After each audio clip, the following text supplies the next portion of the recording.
Jérémie chapitre 16, sans transition, mes frères et sœurs.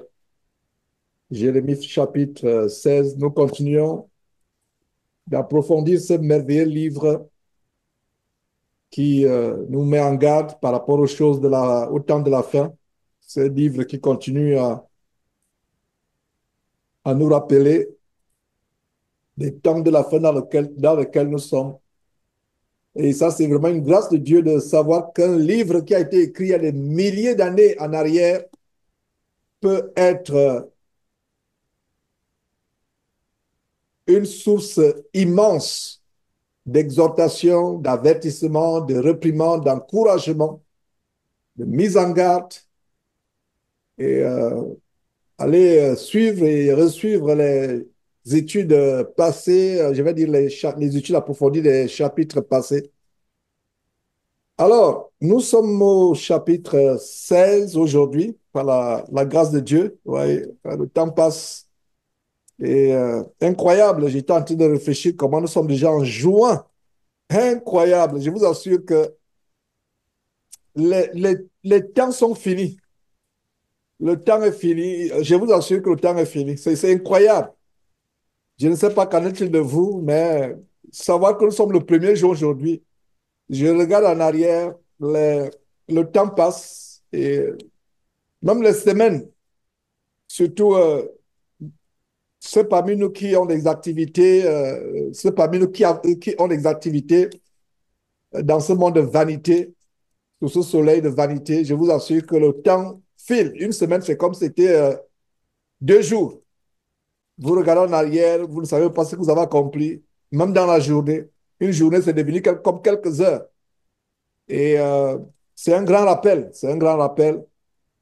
Donc, nous sommes déjà au chapitre 16. Nous allons continuer tout doucement jusqu'à ce que nous terminions par la grâce de Dieu et selon que Dieu nous inspire, nous terminions Jérémie, le livre de Jérémie. Donc, nous rendons grâce à Dieu. Nous sommes au chapitre 16 aujourd'hui. Il nous reste 36 chapitres à voir puisque le livre de Jérémie a 52 chapitres au total. Alors, Jérémie chapitre 1, et nous voyons quelque chose qui est récurrent, c'est-à-dire qui est répétitif. Dieu parle à, Dieu parle à Jérémie, le messager, l'envoyé, l'ambassadeur Jérémie, Dieu lui parle, lui donne des paroles pour qu'il puisse transmettre ces paroles au peuple. Dieu avait vomi ou presque vomi son peuple, que ce soit Israël et même Juda avait été vomi. Et ce n'est que par des gens comme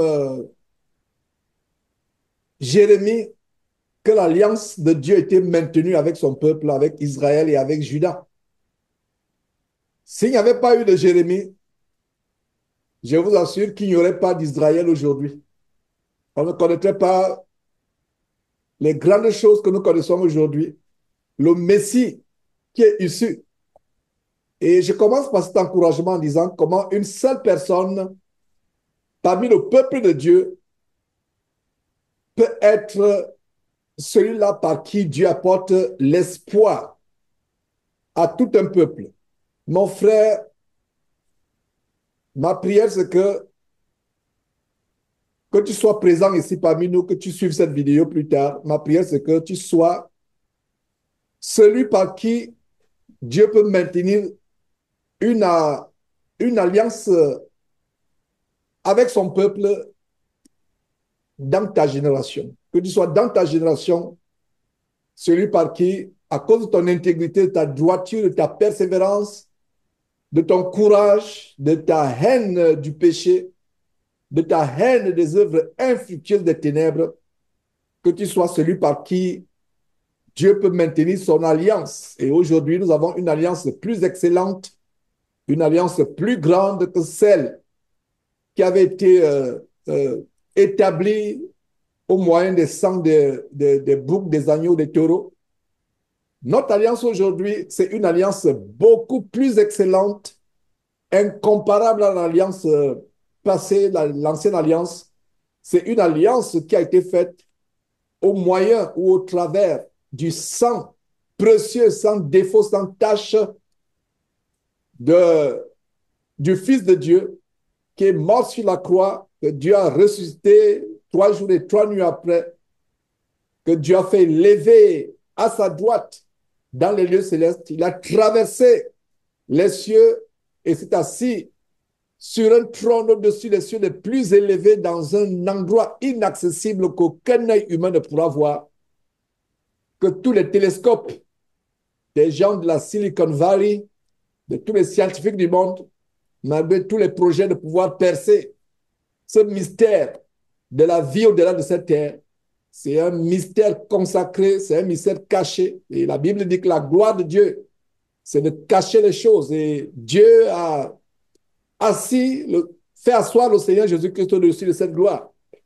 Et voilà donc comment Dieu parlait au travers de Jérémie. Dieu encourageait son peuple, le réprimandait, annonçait des oracles pour la plupart terrifiants, pensant et s'attendant à ce que le peuple puisse se repentir. Donc il y avait une très grande relation d'amour, une relation d'intimité entre Dieu et Jérémie qui était obéissant. Dieu dictait à Jérémie la conduite à suivre.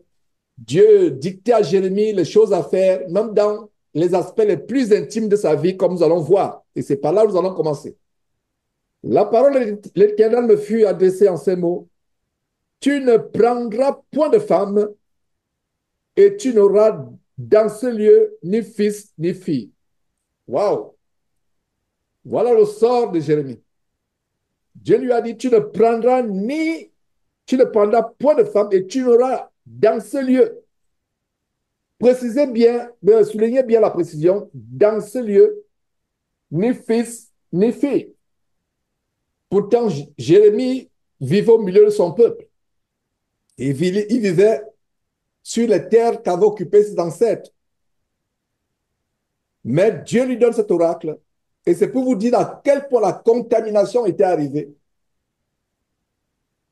Il y a quelque chose qui préoccupe les êtres humains, que ce soit les hommes, que ce soit les femmes, surtout les femmes, c'est le sujet du mariage. Le sujet du mariage. Et nous voyons dans ce verset un serviteur de Dieu, merveilleux serviteur de Dieu, à qui Dieu donne une instruction de ne point prendre de femme. Est-ce que c'est une instruction, une ordonnance, une loi ou un décret, un commandement qui s'applique à nous? Loin de là, pas du tout. Se marier, ce n'est pas un péché. Il y a des abominables religions qui imposent à leurs adeptes, surtout ceux qui sont au service, qui sont au sacerdoce diabolique de ces religions, comme la religion abominable catholique romaine. J'aime bien quand on dit on met à la fin catholique romaine, parce que ça ne vient pas du Seigneur Jésus-Christ, ça vient de la Rome. Donc eux-mêmes, sans s'en rendre compte, vous révèlent l'origine de cette religion, la religion catholique romaine. Alors, dans ces religions, par exemple, et dans certaines d'autres religions, qu'elles soient des religions mystiques orientales, on impose aux prêtres, aux moines, de ne pas se marier. Tel n'est pas le cas avec les chrétiens. Avec les chrétiens. Maintenant, si vous vous tourmentez pour vous marier, c'est un problème. Il y a des gens qui se tourmentent pour se marier, qui sont prêts à connaître les plus grands tourments pour trouver soit une femme, soit un homme, selon qu'ils sont hommes ou femmes. Ils s'exposent à des pires tourments. D'autres se font même escroquer des fortunes. D'autres sont même au bord du suicide à cause d'un homme, à cause d'une femme, y compris des chrétiens. Pire encore, des chrétiens qui vont sur les réseaux sociaux pour trouver des femmes ou des hommes selon qu'ils sont hommes ou femmes. N'oublions pas ceci. Et c'est le roi Salomon dans toute sa richesse qui donne ces révélations. Il y a quelque chose de curieux au sujet du roi Salomon. Il était riche, il pouvait avoir toute femme qu'il voulait, mais il reconnaissait que tout cela vient de Dieu. Regardez, le roi Salomon, quelle femme, toutes les femmes d'Israël appartenaient au roi Salomon. Toutes les femmes. Mais cependant, le roi Salomon, dans Proverbe, dit quoi? On peut hériter de ses pères une maison et des richesses, mais la femme vertueuse vient de l'Éternel, c'est un don de l'Éternel. Donc, il reconnaissait, il avait des maîtresses, il avait un harem de maîtresses, de concubines, mais il reconnaît que c'est Dieu qui donne véritablement la femme. Et celui qui trouve une femme trouve le bonheur. C'est une grâce qu'il obtient de l'Éternel. Ce n'est pas une grâce qu'on obtient en allant sur les réseaux sociaux, en s'inscrivant sur des sites de rencontres. Il y a des sites de rencontres pseudo-chrétiens, comme l'abomination de cet homme abominable, Éric Sellerier, de top chrétien, pour ne pas dire shop chrétien, une véritable vitrine numérique, une vitrine Internet de marchandage, de rapine, de commerce, de négoce. Il y a des sites. Ne vous tourmentez pas pour vous enrichir, dit la parole de Dieu. Et à cela, j'ajouterai, inspiré par le Saint-Esprit, que ne nous tourmentons pas pour avoir un homme dans la vie, vous sœurs, pour avoir une femme dans la vie, vous frères. Ne vous tourmentez pas. Que la richesse vienne naturellement. Et si la richesse vient de Dieu naturellement, sans que vous la cherchiez, sachez que c'est pour un but. Et Dieu va vous faire comprendre ce but. Ce n'est pas comme les gens se tourmentent comment je vais faire pour fructifier, comment je vais faire pour avoir ceci, pour avoir cela. Bien de fois, la chair peut être faible et Dieu reconnaît que nous sommes sujets à faiblesse. Mais une chose que nous devons reconnaître, c'est que toute grâce excellente et tout don parfait viennent des cieux, du Père des Lumières, duquel il n'y a ni ombre de variation ni changement. Laissons Dieu guider nos vies. Laissons Dieu diriger nos vies.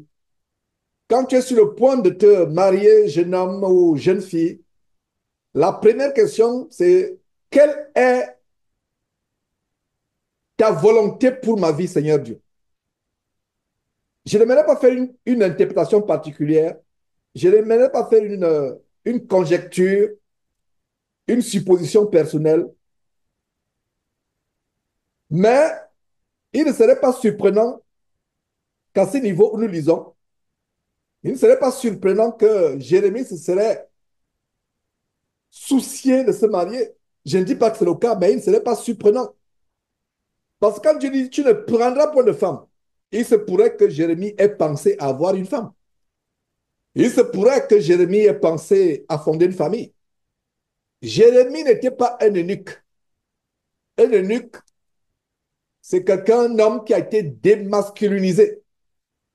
Il n'a plus de sentiments masculins. Il n'a plus de sentiments dans la chair vis-à-vis d'une femme. Il a été euh, et, euh, il a été coupé de tout ce qui peut être, tout ce qui a trait à sa masculinité. Alors, Jérémie, à un moment, peut-être, c'est possible, a voulu se marier, a voulu fonder une famille, a voulu faire comme les autres, avoir des enfants. Mais Dieu lui dit, tu ne prendras point de femme. Tu n'auras dans ce lieu ni fils, ni fille.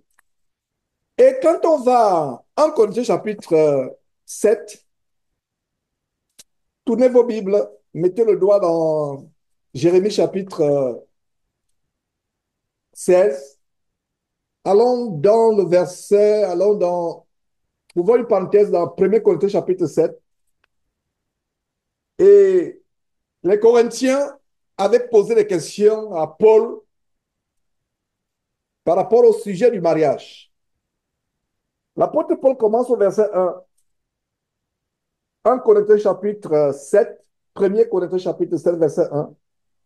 Pour ce qui concerne les choses dont vous m'avez écrit. Donc voilà, c'est la preuve que les Corinthiens avaient des questions au sujet du mariage, au sujet de plusieurs choses. Et une des choses qui les préoccupait en tant qu'Église, c'était le sujet du mariage. Inspiré par le Saint-Esprit, l'apôtre Paul répond aux Corinthiens en disant, pour ce qui concerne les choses dont vous m'avez écrit, je pense, voilà l'opinion de l'apôtre Paul, il donne l'opinion par rapport à sa propre vie, je pense qu'il est bon pour l'homme de ne point toucher les femmes.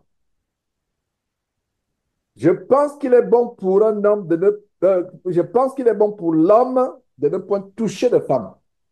Voilà l'opinion, voilà la pensée qu'il donne. Mais il donne une mise en garde en disant, toutefois, regardez, toutefois signifie cependant.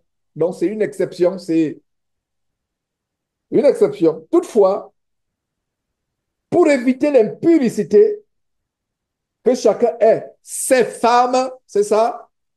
Non. Que chacun ait quoi? Sa femme. Une seule femme. Le commandement qui a été donné au commencement de l'humanité, l'homme quittera son père et sa mère et s'attachera à une femme, pas plusieurs femmes. Les deux deviendront une seule chair. Donc, l'homme, que chacun ait sa femme, donc afin d'éviter l'impudicité. Si quelqu'un n'a pas de problème avec l'impudicité et qu'il décide de demeurer célibataire toute sa vie, c'est possible. Mais la raison ici est donnée ici pour éviter l'impudicité. Je vous assure que l'impudicité, c'est un péché tellement grave. Un autre mot pour impudicité, c'est fornication. C'est la débauche sexuelle. C'est le rapport sexuel hors mariage, avant mariage ou après mariage. Quelqu'un va me dire, mais qu'est-ce que c'est les relations sexuelles après mariage? Je parle de quelqu'un qui était marié, il divorce de son conjoint ou de sa conjointe et du vivant de son conjoint ou de sa conjointe se met en relation intime avec une autre personne. Voilà des relations que Dieu interdit. L'impudicité, c'est un péché tellement grave. Tel péché est autre. Tel péché a un autre degré d'abomination. Mais la Bible dit que celui qui commet l'impudicité, la fornication ou débauche sexuelle pêche contre son propre corps. Et il y a des détails là-dessus. Pécher contre votre propre corps. Même les scientifiques ont fait des recherches qu'un homme qui a passé son temps à aller de gauche à droite raccourcit sa vie, raccourcit le terme de sa vie, qu'un homme qui a été avec une seule femme toute sa vie. Une femme qui a été de gauche à droite avec des hommes à gauche à droite raccourcit sa vie par rapport à une femme qui a été fidèle à un seul homme toute sa vie. Maintenant, si vous l'avez été par le passé, détendez-vous parce que en Christ, vous êtes devenu une nouvelle créature. Voilà, je voyais les gens tristes maintenant, ils disent, donc Georges, moi qui étais à gauche à droite par le passé, donc tu penses que je vais vivre, je vais mourir? Non. Détends-toi et comprends que celui qui est en Christ est comment? La même créature, si du moins on est véritablement en Christ. Parce que être en Christ, ce n'est pas venir tous les dimanches ici, me suivre, se connecter et dire que je suis en Christ. Être en Christ, c'est être changé, être converti, avoir expérimenté un virage à 180 degrés. C'est-à-dire que c'est un virage total. J'avais dit un jour à 360 degrés et je me suis rendu compte que non, ce n'est pas possible. Si le virage est à 360 degrés, vous revenez à la case départ. Que la parole de Dieu peut nous amener à être des mathématiciens. Parce que moi, je pensais que 360, c'est un bon. Non. 360, ça veut dire que c'est un cercle complet. Ça veut dire que vous allez revenir. Tourner, tourner, non. Mais 180 degrés, c'est plutôt L'opposé, ça veut dire que vous changez. Ça veut dire qu'il n'y a- c'est même pas possible que vous reveniez. Alors, si vous êtes véritablement chrétien et ayant expérimenté cette nouvelle naissance, ce changement au point où même les gens de votre famille trouvent que vous n'êtes plus la même personne et vous critiquent cependant, vous critiquent par rapport à cela, vous êtes une nouvelle créature. Dieu raffermit vos muscles, Dieu raffermit vos cellules. Qu'est-ce qui se passe quand un homme va avec une femme? La Bible dit qu'ils forment une même chair. Les scientifiques ont démontré que l'homme qui va avec plusieurs femmes se trouve avec des éléments d'ADN de ces plusieurs femmes dans son corps. Et ces femmes qui sont allées avec des hommes aussi, donc vous vous retrouvez avec les ADN et des hommes et des femmes dans votre corps. Mon frère, c'est pour ça que l'impudicité est terrible. Si ces enseignements se passaient avec des microscopes, je vous ai toujours dit que ce serait bien si les chrétiens avaient leurs universités à part. Mais nos universités n'auraient pas de microscope. Le seul microscope que nous avons, c'est la parole de Dieu. Mais si par extraordinaire et contre toute attente, hypothèse d'école, Dieu nous montrait ce qui se passe dans le corps de quelqu'un qui vit dans la fornication, allant de gauche à droite, changeant d'homme, vous femmes, vous changez d'homme comme si on changeait des sous-vêtements. Vous hommes, vous changez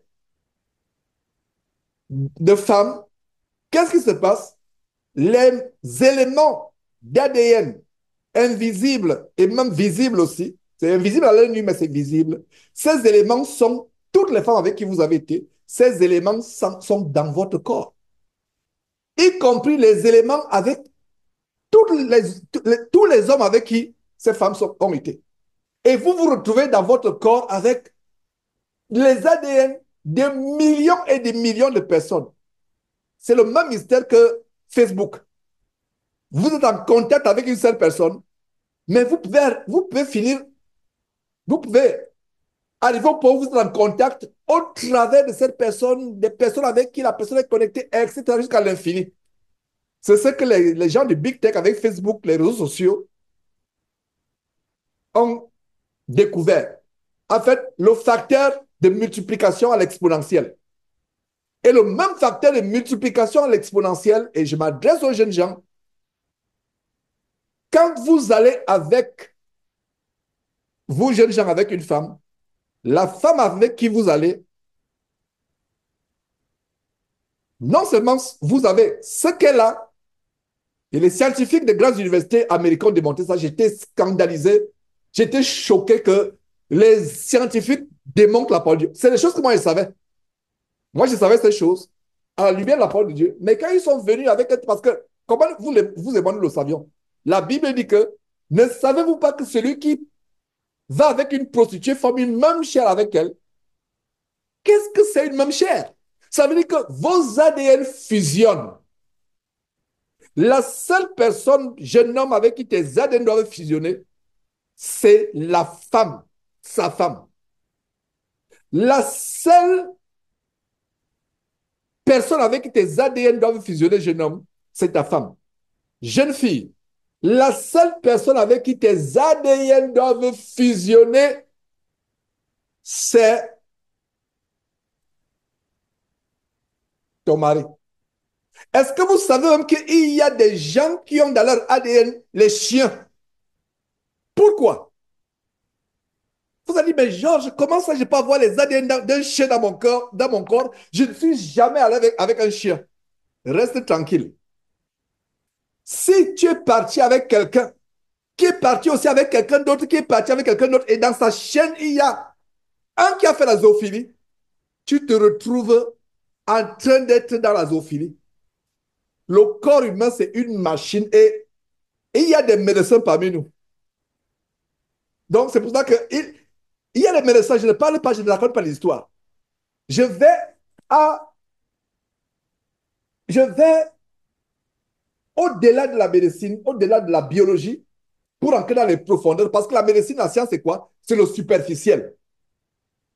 La parole de Dieu nous amène dans la racine.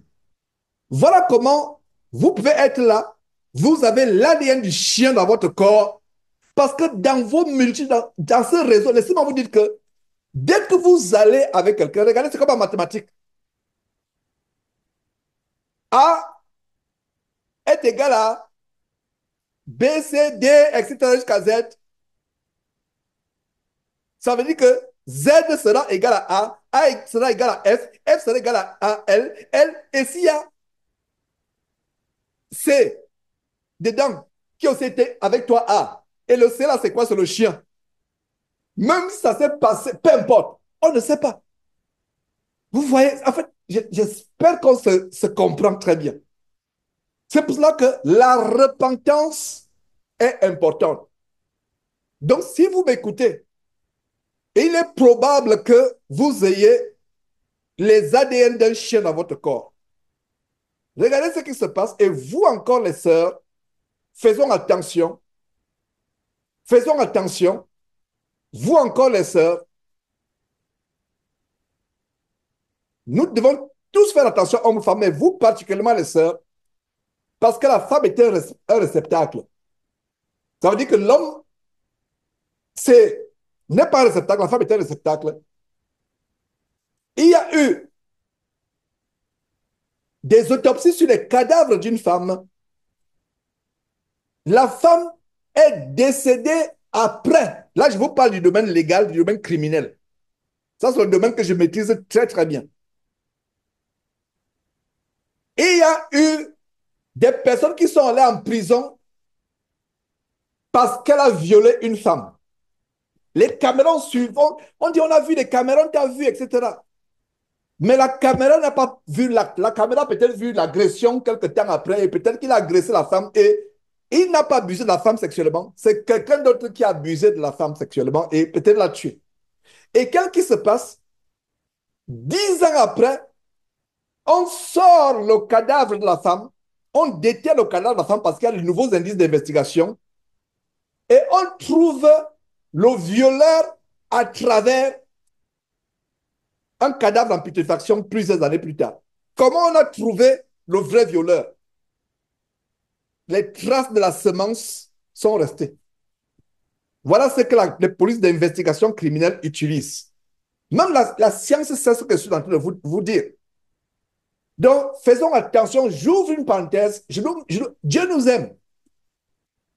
Et à tous les jeunes, et je parlais tout à l'heure, j'ai été à la suite du témoignage de Larry tout à l'heure.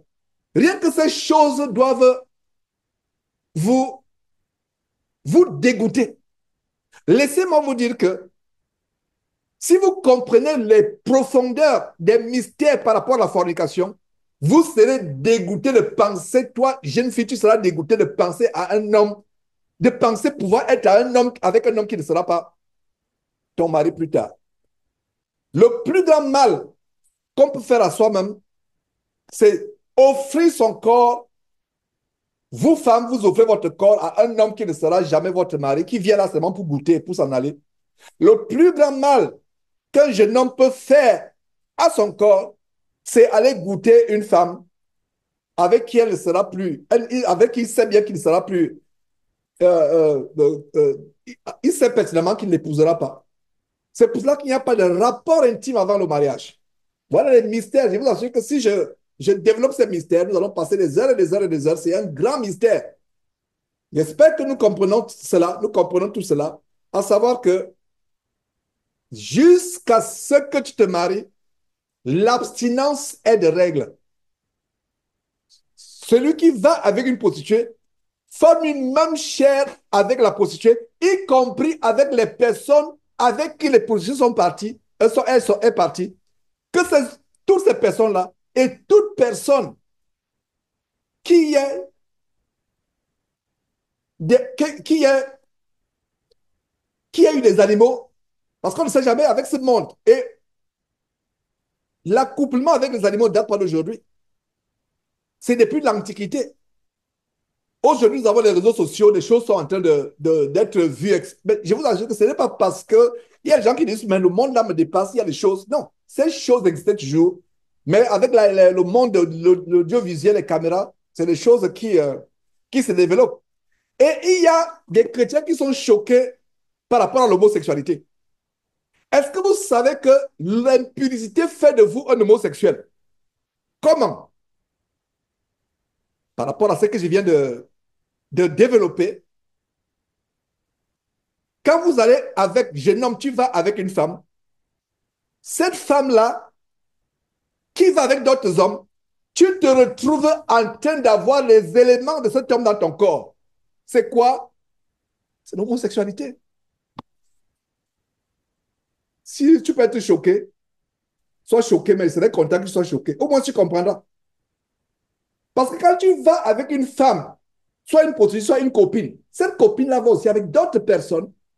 Les autres personnes-là se retrouvent parce que tout ce qu'elle prend, et c'est, je vous assure que ce n'est pas forcément vos yeux et moi ne peuvent pas voir, mais même la science peut voir. On peut savoir à travers un répertoire génétique ou je ne sais pas par l'ADN, savoir avec qui un homme a été toute sa vie ou avec. C'est possible. Ça demande des ressources très avancées, des appareils sophistiqués, mais de plus en plus avec la science, c'est possible. Ma soeur, tu es là, tu ne pensais jamais être lesbienne, mais les hommes avec lesquels tu es allé, ces hommes-là avec les femmes, tu te retrouves avec des éléments génétiques ou des morceaux d'ADN de ces femmes-là dans ton corps. Dans ton corps.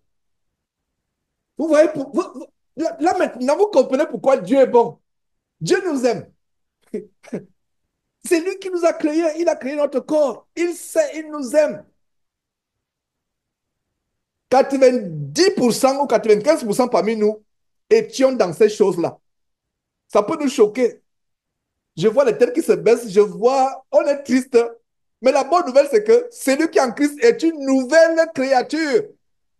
Ça veut dire que tout ça s'est passé. Moi, Georges, là, j'ai un nouveau sang. J'ai un nouvel ADN. C'est fini. C'est fini. Et c'est vrai.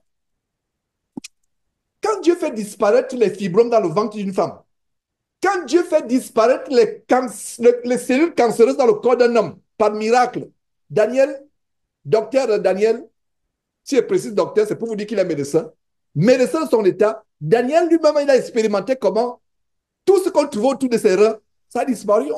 On voulait lui donner un rein. Donc, si Dieu peut faire disparaître quand on se convertit, quand tu nous guéris des cellules cancéreuses, Dieu peut aussi faire disparaître notre corps, les ADN des chiens, des chevaux, des serpents, etc. D'autres hommes, d'autres femmes qui sont dans notre corps. Dieu fait disparaître cela quand nous sommes en Christ. Détendez-vous maintenant. Si vous comprenez ça, vous ne serez plus triste. Mais ce qui devrait être triste, surtout vous les Facebookers, qui continuent à faire à être aller sur compte Facebook, regarde les images impures. Quelqu'un qui n'est pas en Christ est souillé. Vous comprenez maintenant le degré de souillure. Si Dieu vous montrait le corps d'un jeune garçon qui va avec une jeune fille sans être marié, parce que quand il n'y a pas de mariage, il n'y a pas de vœu. Même le vœu là, de plus en plus, le vœu ne vaut rien. Les gens se marient à Las Vegas le matin, non, à 3 h du matin, 14 h, ils divorcent. Ils sont mariés parce qu'ils étaient sous, etc. On se marie, donc même le vœu marital ne vaut rien aujourd'hui. Mais ce serait mieux pour nous chrétiens d'avoir un véritable vœu devant Dieu et devant les hommes que l'homme que je prends, que toi tu dis que toi femme tu dis l'homme que je suis en train de prendre là, ce sera mon mari jusqu'à la mort. Et le jeune homme dit la femme que je suis en train de prendre là sera mon épouse jusqu'à ce que la mort nous sépare. C'est un vœu que tu prends. Mais quand il n'y a même pas de vœu, tu vas avec un copain, jeune fille. Vous n'êtes pas marié, ça veut dire que ce copain-là va avec d'autres filles, etc. Et vice-versa. Et si Dieu vous montre le corps d'une jeune fille, la souillure, oh là là, nous tous, on se mettrait à vomir. Nous tous, on se mettrait à vomir sur le champ. Si Dieu monte un flash de ce que c'est le corps de quelqu'un qui est dans l'impudicité. Jeune fille, Si tu n'as pas encore connu d'homme, tu m'écoutes actuellement, garde cela comme un trésor. Jeune homme, si tu n'avais pas connu, tu n'as jamais connu de femme, garde cet état comme un trésor. Garde cet état comme un trésor. Garde-le comme un trésor. La pureté d'un homme qui n'a jamais connu de femme, la pureté d'une femme qui n'a jamais connu d'homme, c'est d'un grand prix.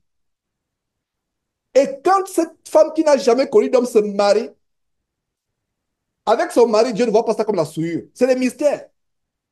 Dieu ne voit pas ça comme la souillure. Donc, garde cela comme un trésor. Garde cela comme un trésor. Regardez ce qui se passe. Même les sorciers, ceux qui sont dans la magie, la fille vierge dans le domaine des sorciers, c'est le témoignage que j'ai reçu. Je n'ai jamais expérimenté cela, je n'ai jamais été sorcier. Mais ceux qui sont dans la sorcellerie, dans la franc-maçonnerie, les sacrifices humains, pour avoir beaucoup d'argent ou pour, je ne sais pas, pour faire quoi, etc., ils recherchent les vierges. Vous savez pourquoi ils recherchent les... Même Satan sait ça, même les sorciers savent cela. On va chercher un garçon, un jeune garçon, dont on est sûr, pour les garçons, ce n'est pas, c'est difficile de savoir qu'un garçon a connu, s'est souillé avec un jeune garçon s'est souillé. Mais avec les filles, c'est facile de savoir. C'est pour cela que s'ils pouvaient être convaincus que tel garçon, ils attraperaient ces garçons. Le sang d'une vierge qu'on sacrifie dans leur messe noire est d'un prix, c'est un grand prix. Vous savez pourquoi? Parce qu'il est pur. C'est pour ça que les sorciers aiment les bébés, les nouveaux-nés qui viennent de naître. Ils aiment les filles vierges, soit pour les sacrifier, soit pour abuser d'elles et prendre leur énergie, parce qu'ils sont tellement sales. J'aimerais fermer la parenthèse à ce niveau, mais c'est quelque chose de tellement profond que je suis en train de développer. Parce que quand Dieu, parce qu'il y a certains chrétiens qui veulent d'abord qu'on démontre pourquoi Dieu ne voulait pas que j'ai un copain avant de me marier, moi, une femme. Pourquoi Dieu ne voulait pas que j'ai une copine avant de me marier, moi, un jeune garçon. Beaucoup veulent d'abord la démonstration. Normalement, nous devons obéir comme les animaux. Oh, si je pouvais être un ver de terre. Oh, si je pouvais être un oiseau. J'obéirais à Dieu sans vouloir raisonner, sans vouloir d'abord savoir pourquoi. L'animal ne cherche pas à savoir pourquoi. Il obéit à Dieu aveuglement. Et si Dieu me permet d'entrer en profondeur, etc., parce qu'en fait, il y a certains qui veulent d'abord savoir, mais pourquoi l'alcool est mauvais? Qui ne sait pas que l'alcool est mauvais si on abuse de l'alcool? Ça va détruire quoi? Le foie. Quelle est la propriété du foie? C'est la propriété de filtrage, de purification, de triage de tous les déchets du corps. Si le foie ne fonctionne plus, c'est fini, vous êtes mort. Pourquoi Dieu interdit la gloutonnerie? Il faut d'abord que si je ne sens pas la nourriture au niveau de la gorge, je n'arrête pas. Et j'ai découvert une chose avec les Japonais. Et surtout, il y a une ville où les Japonais vivent à 100 ans. Pourquoi ils vivent à 100 ans dans cette ville? Ils ont une pratique, c'est une ville où il y a les centenaires. Il y a des gens qui disent que la mort m'a oublié. À un moment, il est fatigué, il dit que la mort m'a oublié. Pourquoi? Ils ont une manière de manger. Ils laissent le ventre et il y a une partie qui laisse. Il y a une partie qui laisse. Ils ne remplissent pas. Ils mangent. Ils ne remplissent pas leur corps, leur estomac. Ils ne le remplissent pas. Ils laissent une partie. Il faut qu'ils sentent qu'il y a un vide. Et c'est les techniques que nous, on ne sait pas. Surtout nous encore américains ici, oh là là. Comme ma grande sœur disait, elle disait que ici aux États-Unis, on tchoumfre comme pas possible. Donc chaque fois qu'elle disait tchoumfrer, ça veut dire que je disais, mais ton mot là, tchoumfrer, c'est quel mot, c'est dans quel dictionnaire? Je pensais que c'est français, mais ça me paraissait bizarre. Finalement, je me suis rendu compte que ce n'est pas mot français, que c'est elle-même qui avait invité, que vraiment, il y a des tchoumfreurs professionnels. Et quand je suis arrivé aux États-Unis, j'ai pensé à ma grande sœur. Parce qu'ici, les gens ne mangent pas possible. Et ça détruit le corps. Parce que qu'est-ce qui se passe quand on abuse même de la nourriture? Le cerveau donne le signal à ton corps que tu as faim. Et quand tu as faim, ça dit quand tu remplis, plus que tu manges plus qu'il en faut, le, le cerveau se rend compte qu'on ne sait pas faire, on ne sait pas quoi faire avec les excédents du corps. Donc le cerveau commence à vouloir stocker. Parce que ce qu'on mange, c'est pour pouvoir nous soutenir, pour pouvoir notre énergie, le travail intellectuel, le travail physique, etc. Mais quand il y a un excédent, le corps ne sait pas quoi faire avec les excédents. Et comme le corps ne sait pas faire, quoi faire, c'est automatiquement, je vous assure que le corps humain, c'est le meilleur ordinateur qui puisse. Ne soyez pas surpris si je vous annonce que non, je, je m'intéresse de plus en plus à la médecine. Mais je me concentre sur la médecine de la Bible. Mais sinon, la médecine m'intéresse de plus en plus. Vous ne pouvez pas savoir.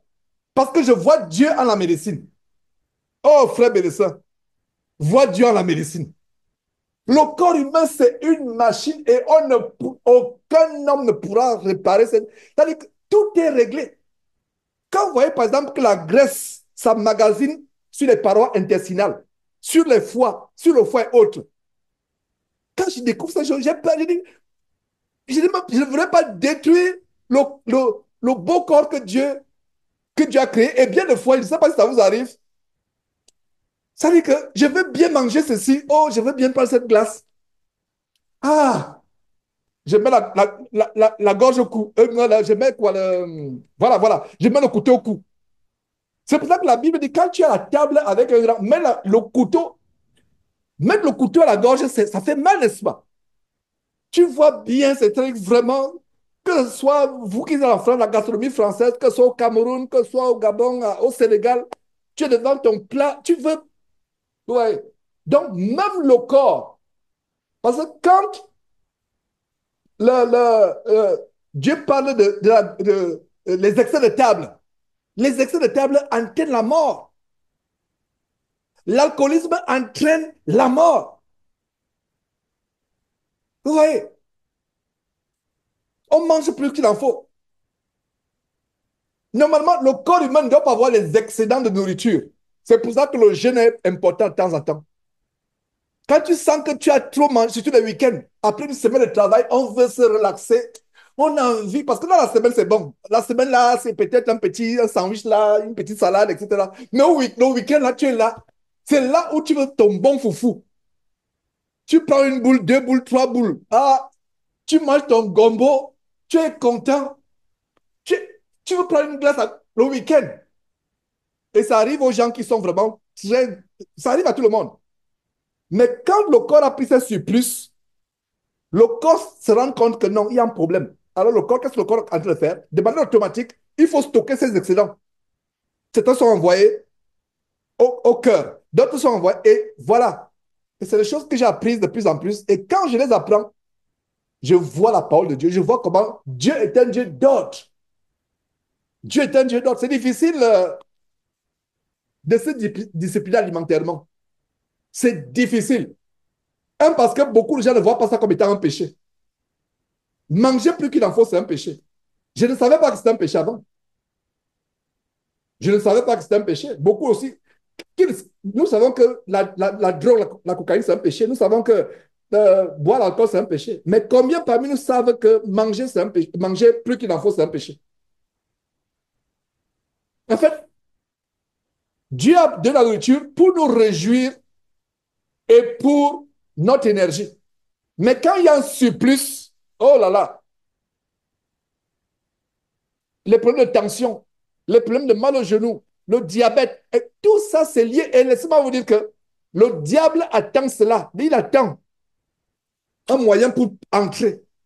Notre ennemi, le diable, rôde comme un lion rugissant. Il va entrer même par rapport à la nourriture.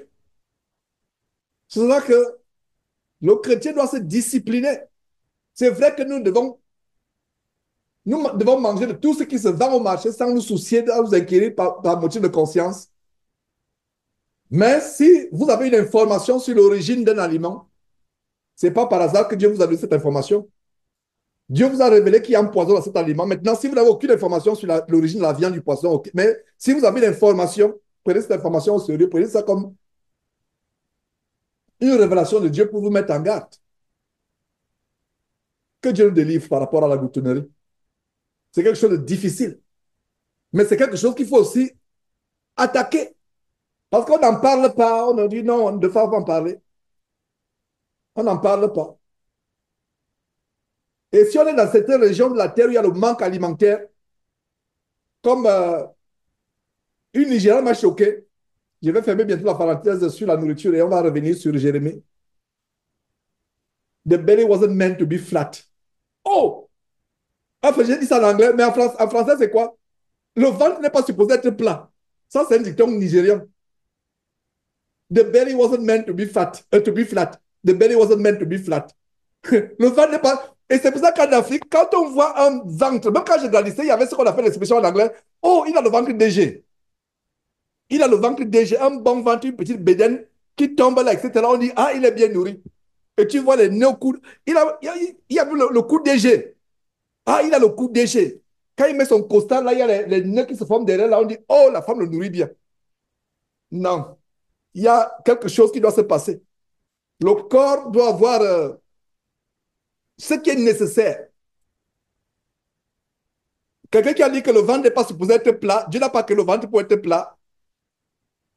Vraiment, ça, je ne suis pas d'accord. Le ventre, Dieu n'a pas que le ventre pour être plat. Non, il faut s'occuper de soi-même. Il faut faire attention.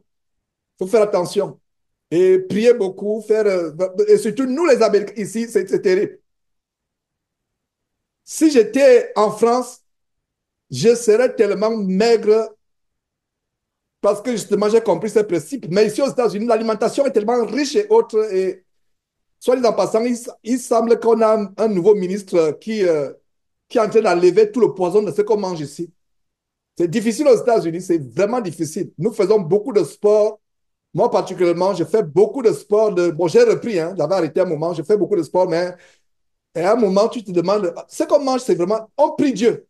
Et je rends aussi grâce à Dieu. Sinon, vraiment, on aurait eu le cancer depuis et autres, on serait mort depuis. Dieu nous protège, mais n'oubliez pas que quand Dieu nous protège, nous avons aussi à nous discipliner. N'oubliez pas que Dieu avait placé Adam et Ève dans le jardin pour le cultiver, pour prendre soin. Avant de prendre soin du jardin, je suis persuadé que Adam devait prendre soin de son corps. Et c'est la même chose aujourd'hui. Ne négligeons pas cet aspect. Nous prenons soin d'abord de notre corps spirituel, mais ne négligeons pas notre corps physique. J'ai ouvert cette parenthèse parce que les chrétiens ne voient pas les excès de table. La Bible parle des excès de table et il y a des versets qui nous montrent ceux qui n'hériteront pas le royaume de Dieu. Et parmi ces versets, il y a quoi? Les excès de table. Il y a des gens qui vont se retrouver en enfer. Mais pourquoi je suis ici? Je ne trompais pas ma femme, je ne mentais pas, je ne trompais pas mon mari. J'étais bon, je faisais le monde. Mais Seigneur, pourquoi je me retrouve ici? Je ne sais pas si ça va se passer, mais Dieu te protège une vidéo avec 3 boules de foufou le matin. Quand tu te réveilles, c'est les boules de foufou, tu commences par là. 3 heures après, c'est un gros sandwich. 4 heures après, etc. Dieu te dit, voilà pourquoi tu es en enfer. Et tu ne peux même pas douter. Tu vas dire oui, je ne savais pas. Donc, la nourriture. Donc, faisons attention. Faisons attention, mes frères et sœurs. Ce n'est pas à dire qu'on doit se priver maintenant. Non, faisons attention. Euh, nous devons savoir ce que c'est. Je ne sais même pas pourquoi je parle de ces choses, mais je sais pourquoi je parle, parce que Dieu a voulu que j'en parle. Voilà. Donc, retournons à la parole de Dieu. La parole de l'Éternel me fit descendre ces mots. Tu ne prendras point de femme et tu n'auras point dans ce lieu ni fils ni fille. Et j'ai ouvert une parenthèse avec 1 Corinthiens chapitre 7. Et l'apôtre Paul donne les instructions. Et il va dire plus tard que j'aimerais que tous les hommes soient comme moi, mais celui qui veut en train de brûler, qu'il se marie. Qu'il se marie. Le mariage n'est pas interdit. Mais l'apôtre Paul dit que vous aurez des tribulations dans la chair. Parce que quand il y a le mariage, il y a les enfants qui vont naître. Les tribulations ne viendront peut-être pas de votre mari ou de votre épouse. Les tribulations peuvent venir des enfants. Les tribulations peuvent venir d'un mari qui n'est pas croyant, qui va vous imposer des choses terribles pour suivre votre vie. Dans les rapports entre mari et femme, il y a des choses qui sont interdites. Je n'aimerais pas entrer en profondeur pour ne pas scandaliser les enfants. Parmi nous, il y a des choses qui sont interdites. Vous pouvez épouser une femme qui ne croit pas en Dieu et cette femme-là, qui ne sait pas ce que c'est l'abstinence ou la fidélité, elle va avec les collègues au travail, elle va avec les amis au quartier, etc.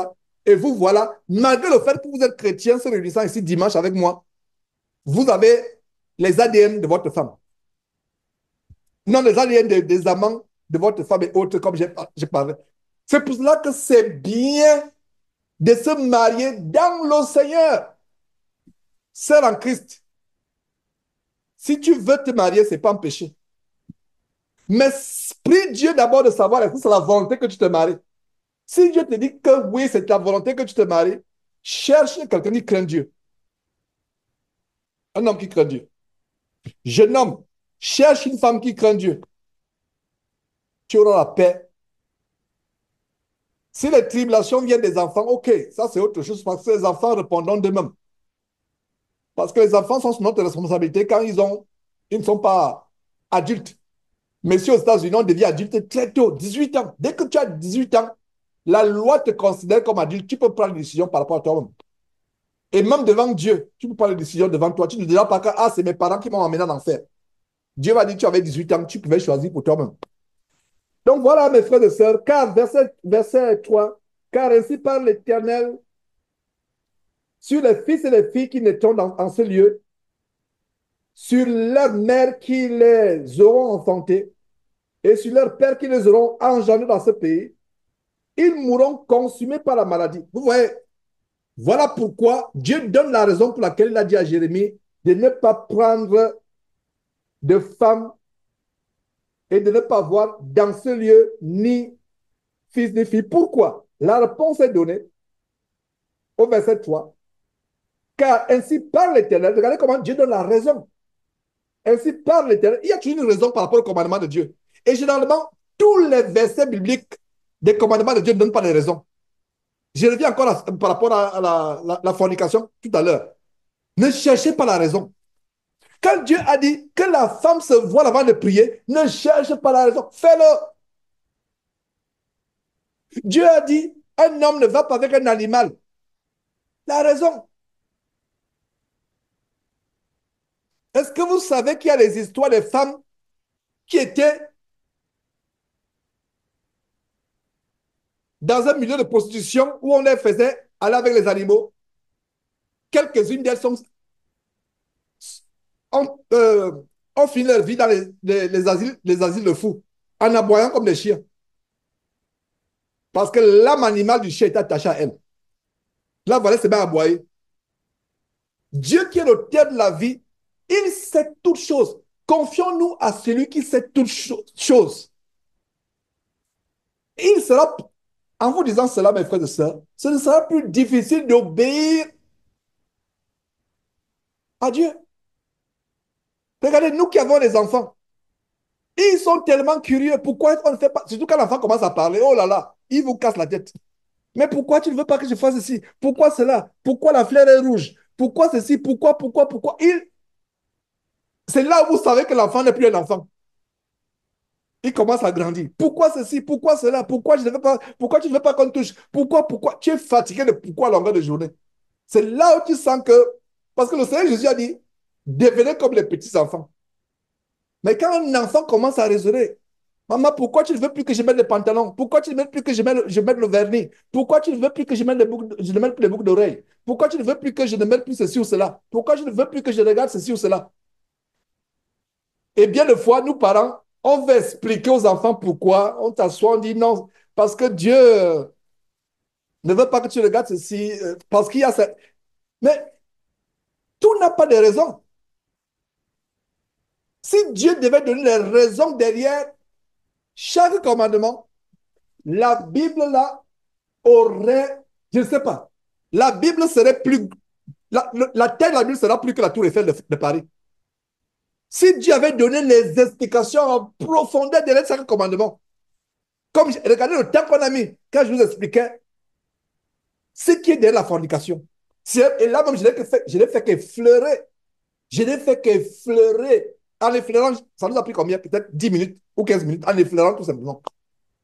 Si Dieu va en profondeur, ce que le mensonge fait dans votre vie, ce que la ruse fait dans votre vie, ce que la gloutonnerie fait dans votre... La gloutonnerie, même les gens du monde savent. La crise cardiaque, on meurt vite. Je parlais du peuple japonais. Ils ont une hygiène de vie, mais ils n'ont pas Christ. À quoi sert-il de prendre soin de ce corps si tu te retrouves en enfer éternellement? Mais pour nous, Dieu a besoin, c'est-à-dire que nous ne devons pas mourir avant le terme. Et c'est un péché. Est-ce que vous savez qu'il y a même une autre manière de se suicider? Il y a des choses vraiment que je me dis, quand je regarde le temps, je me dis, je n'aborde même pas ce sujet. Il y a une autre, il y a beaucoup de chrétiens qui sont suicidés sans savoir qu'ils sont suicidés. Vous savez pourquoi? Ta qualité de vie raccourcit ta mort. Les lois de Dieu sont des lois de Dieu. Je reprends ce sujet, je vais le fermer, mais c'est un sujet qui brûle sur mes lèvres. Je dois sortir ce sujet. Et il y a des suicides inconscients. Il y a des gens qui disent non, je suis fatigué de vivre, etc. Je vais faire mes jours. Ça, c'est le suicide conscient. Mais il y a les suicides inconscients. C'est-à-dire, qu'est-ce qu'un suicide? Le suicide, c'est mettre fin à tes jours avant le terme que Dieu a arrêté.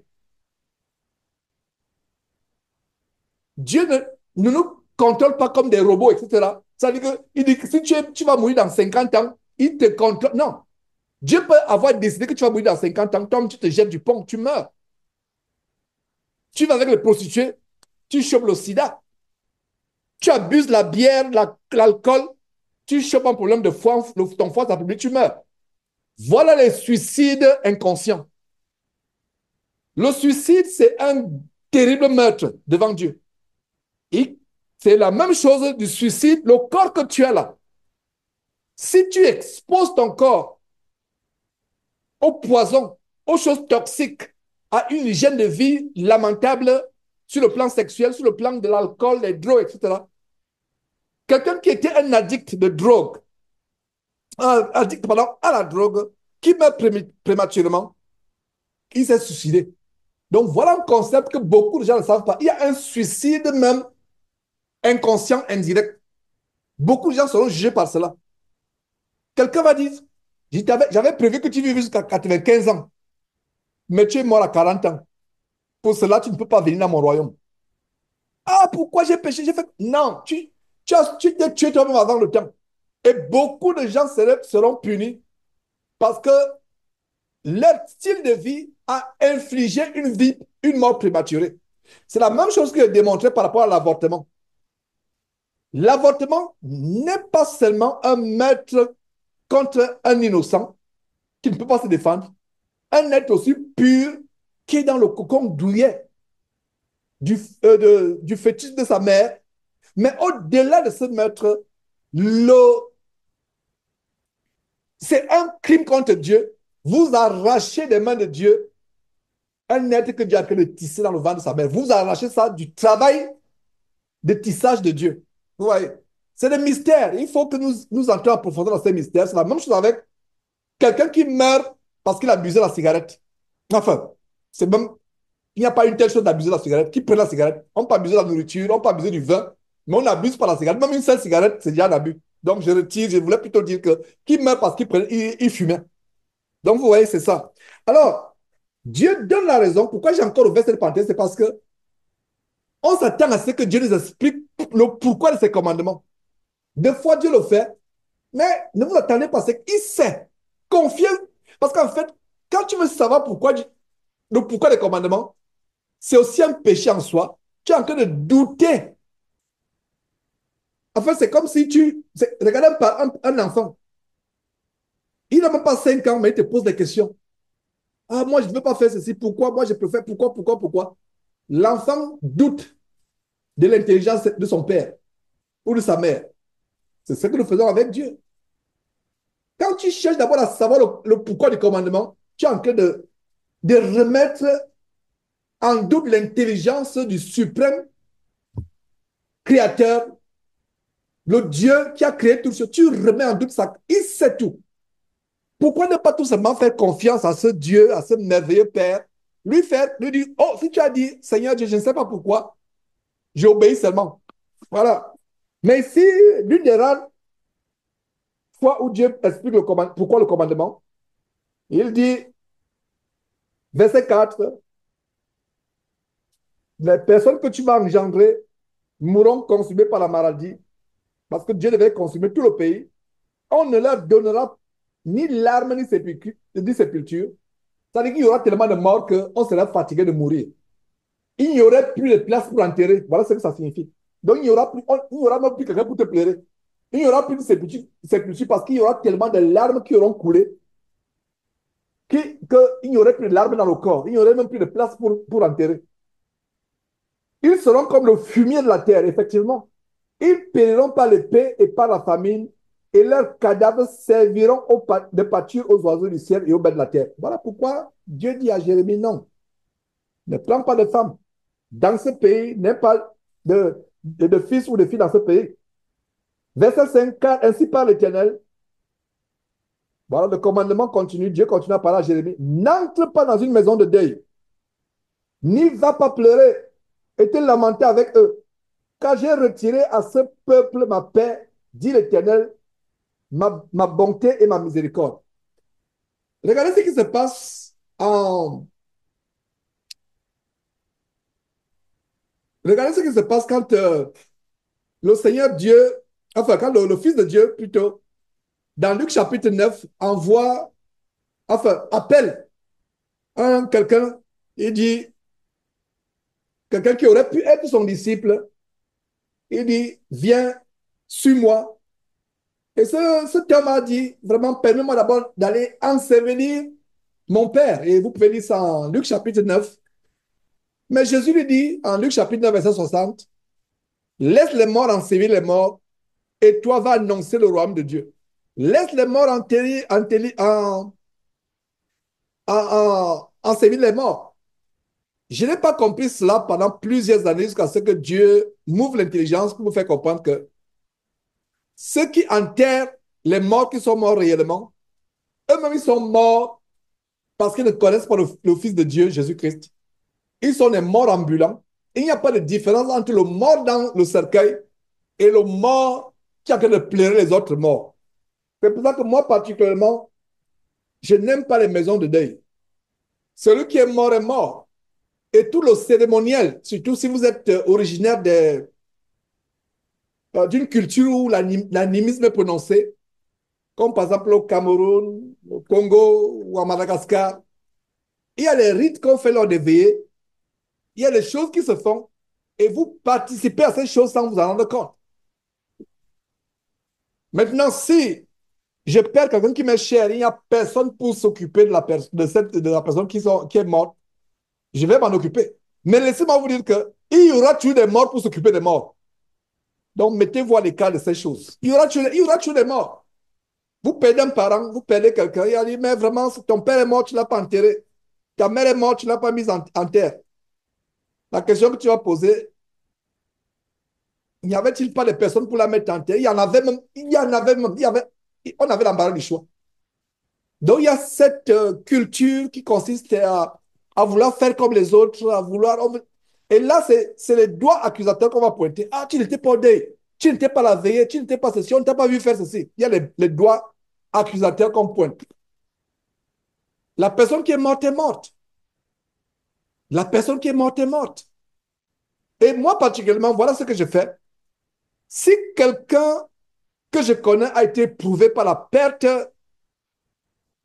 de quelqu'un qui lui est cher, imaginez-vous, ici au Texas, je connais quelqu'un qui a perdu un parent, un époux, une épouse, etc. Je n'irai pas dans cette foule où toutes sortes de choses se passent dans la veille, etc. Vous savez quand est-ce que la personne a besoin de consolation? C'est peut-être même 2 mois après.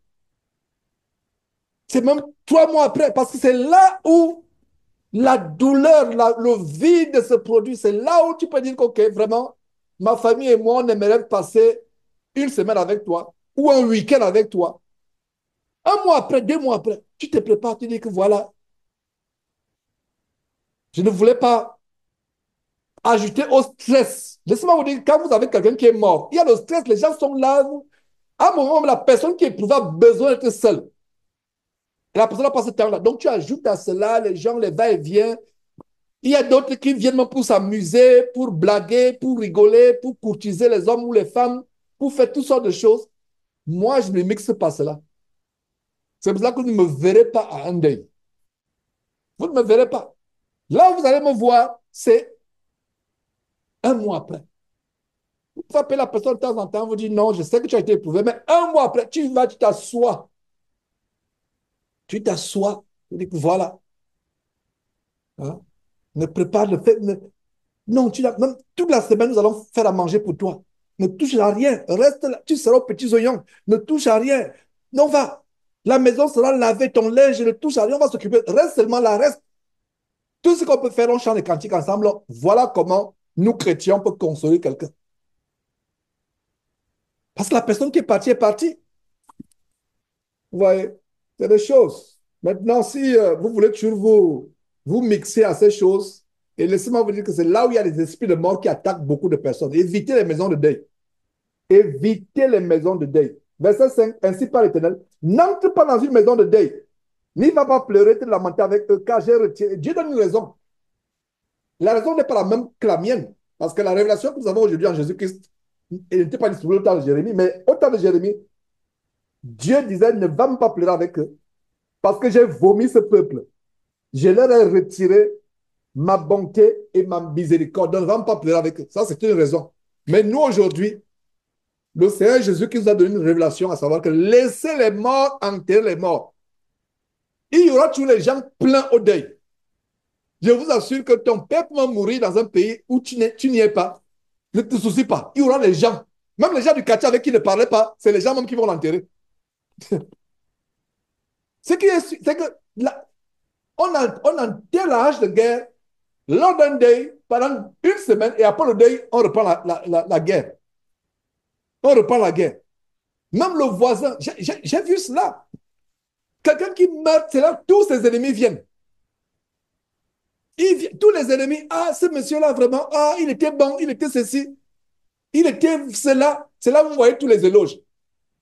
Je n'ai jamais vu un deuil où on dit, le gars qui est là était un sorcier, il était un voleur. Il est parti avec mon argent.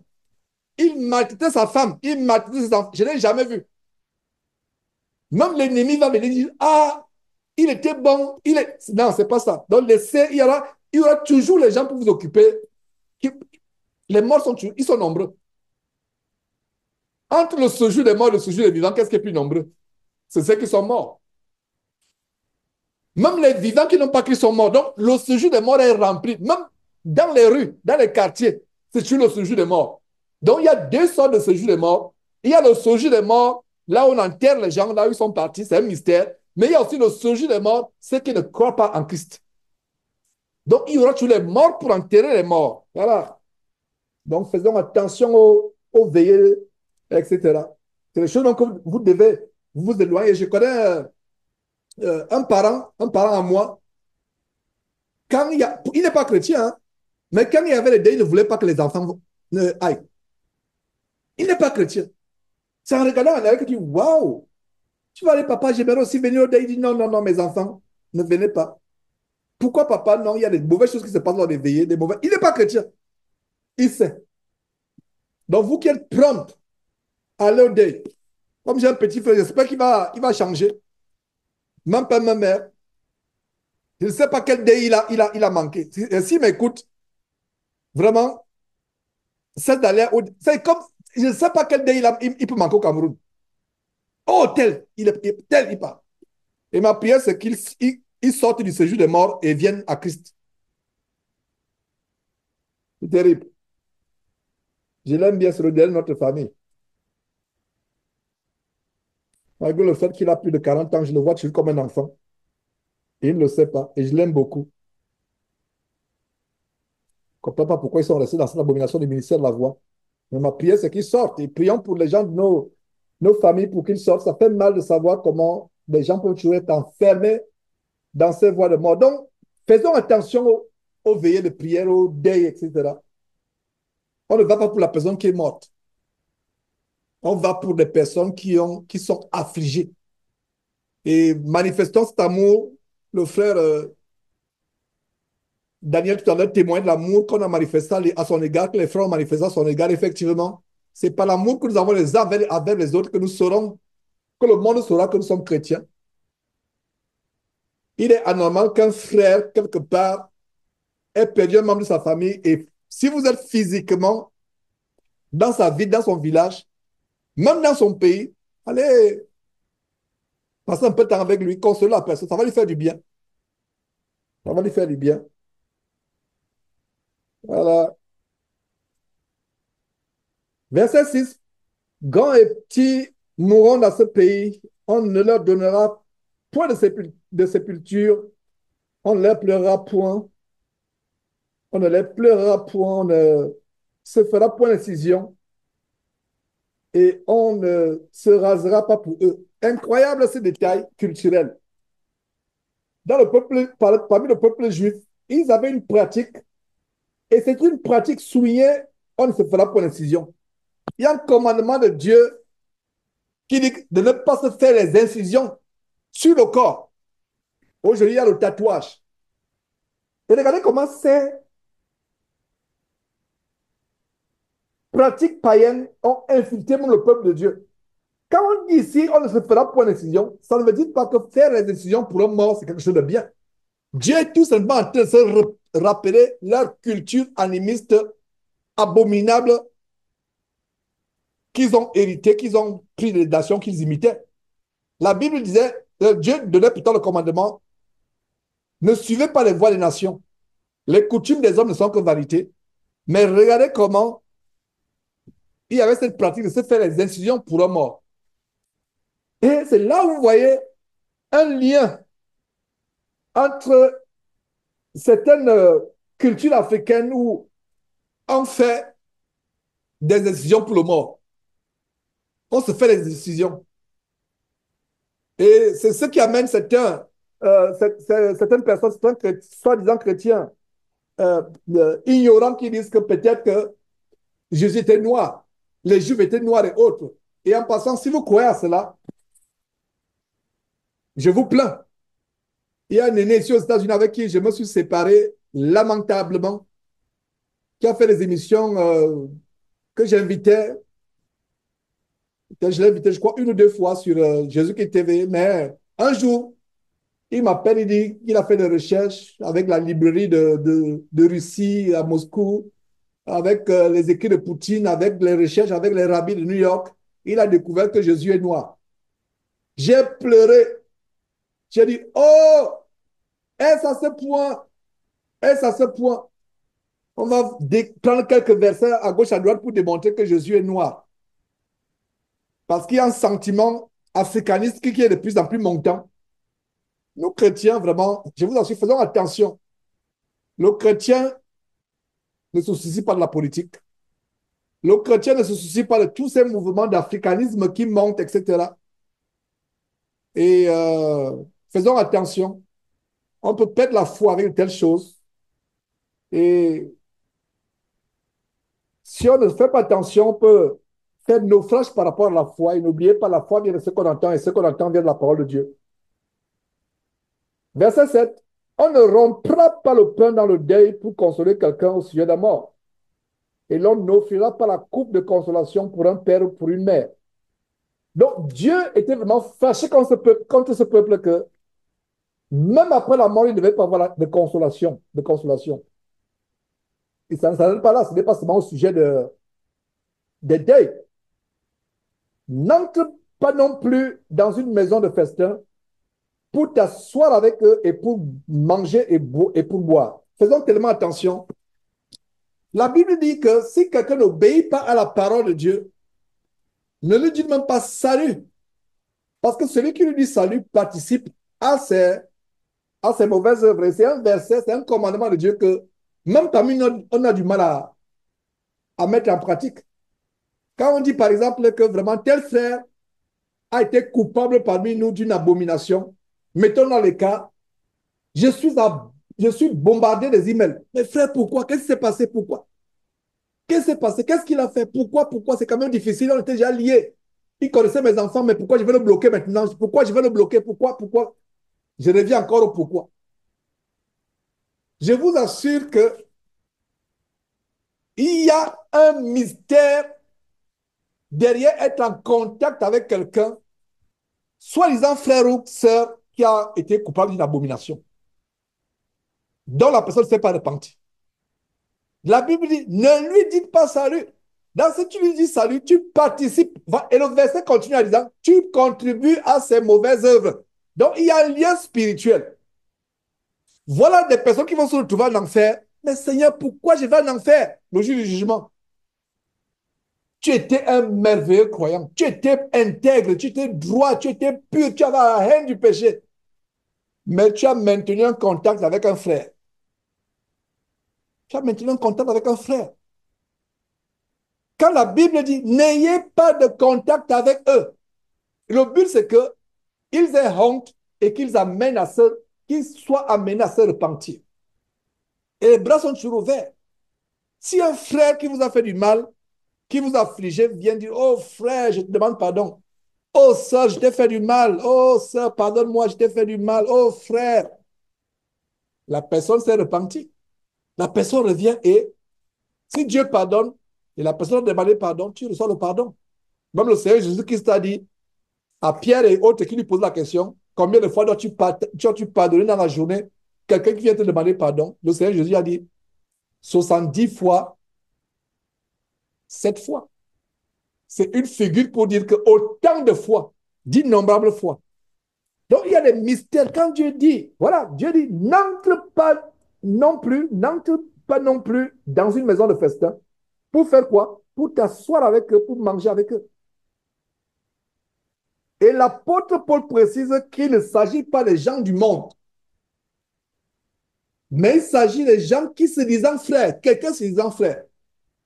Parce que les gens du monde, Dieu les juge. Et tu peux être quelqu'un qui va transformer quelqu'un du monde. Et j'ai vu cela. Tu peux transformer quelqu'un du monde. Et j'enseignais, je ne sais pas, c'est dimanche passé ou je pense que c'était dimanche passé, je mettais en garde sur la trop haute opinion qu'on a de nous-mêmes quand on est converti. Je vous assure, je ne dis pas ça par fausse modestie, Dieu m'est témoin. Je ne me vois jamais supérieur devant le pire pécheur. Et je ne me verrai jamais supérieur devant le pire pécheur. Si vous le faites, repentez-vous.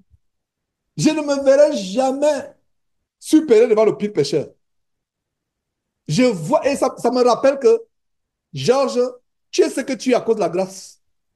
Je ne serai pas si en train de vous prêcher la parole de Dieu. C'est un miracle. Quand il dit ça, vous êtes fatigué de m'entendre le dire. Je ne, non, non, c'est un miracle. Je ne serai pas là. Je ne sais, ce qui est probable, je serais mort. Et s'il n'était pas mort, ça veut dire que nos chemins ne se seraient jamais rencontrés. Jamais, ça ne c'est même pas possible. J'aurais connu d'autres personnes au cas où j'étais toujours vivant.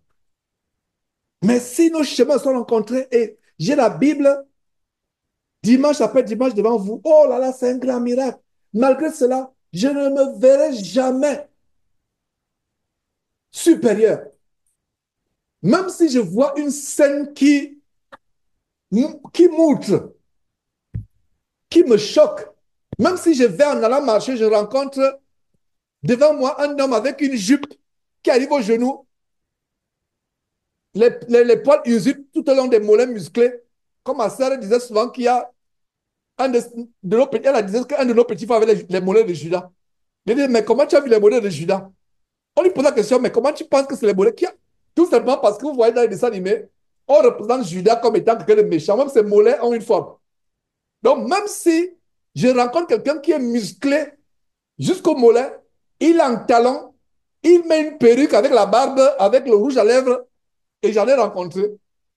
Ça va me choquer, mais je dois me dire que cet homme-là, je ne suis pas mieux que lui. Vous savez pourquoi je ne suis pas mieux que lui? Moi, j'ai la grâce, lui n'a pas. Donc, je suis ce que je suis à cause de la grâce de Dieu. Lui, il est ce qu'il est naturellement. Est-ce que vous comprenez? C'est un sens que je suis en train de dire là. Je n'ai pas envie de vous perdre. Mais c'est profond si vous comprenez que Dieu vous bénisse. Et si vous ne comprenez pas, que Dieu vous donne de comprendre. Parce que celui qui est voleur, qui est bandit, brigand, l'homosexuel que tu vois en train de s'amouracher dans un parc avec son amant, deux hommes qui se marchent là, ils sont comme ça sans grâce. Tu aurais été pire que. Vous voyez? J'espère qu'on comprend maintenant. Ça veut dire que je suis ce que je suis pas à cause de ma propre force. Et ils sont laissés à eux-mêmes. Raison pour laquelle nous devons prier pour eux. Nous devons prier pour eux. Ne soyons pas avec les pécheurs pour être contaminés par eux. Soyons avec les pécheurs pour pouvoir les amener à Christ.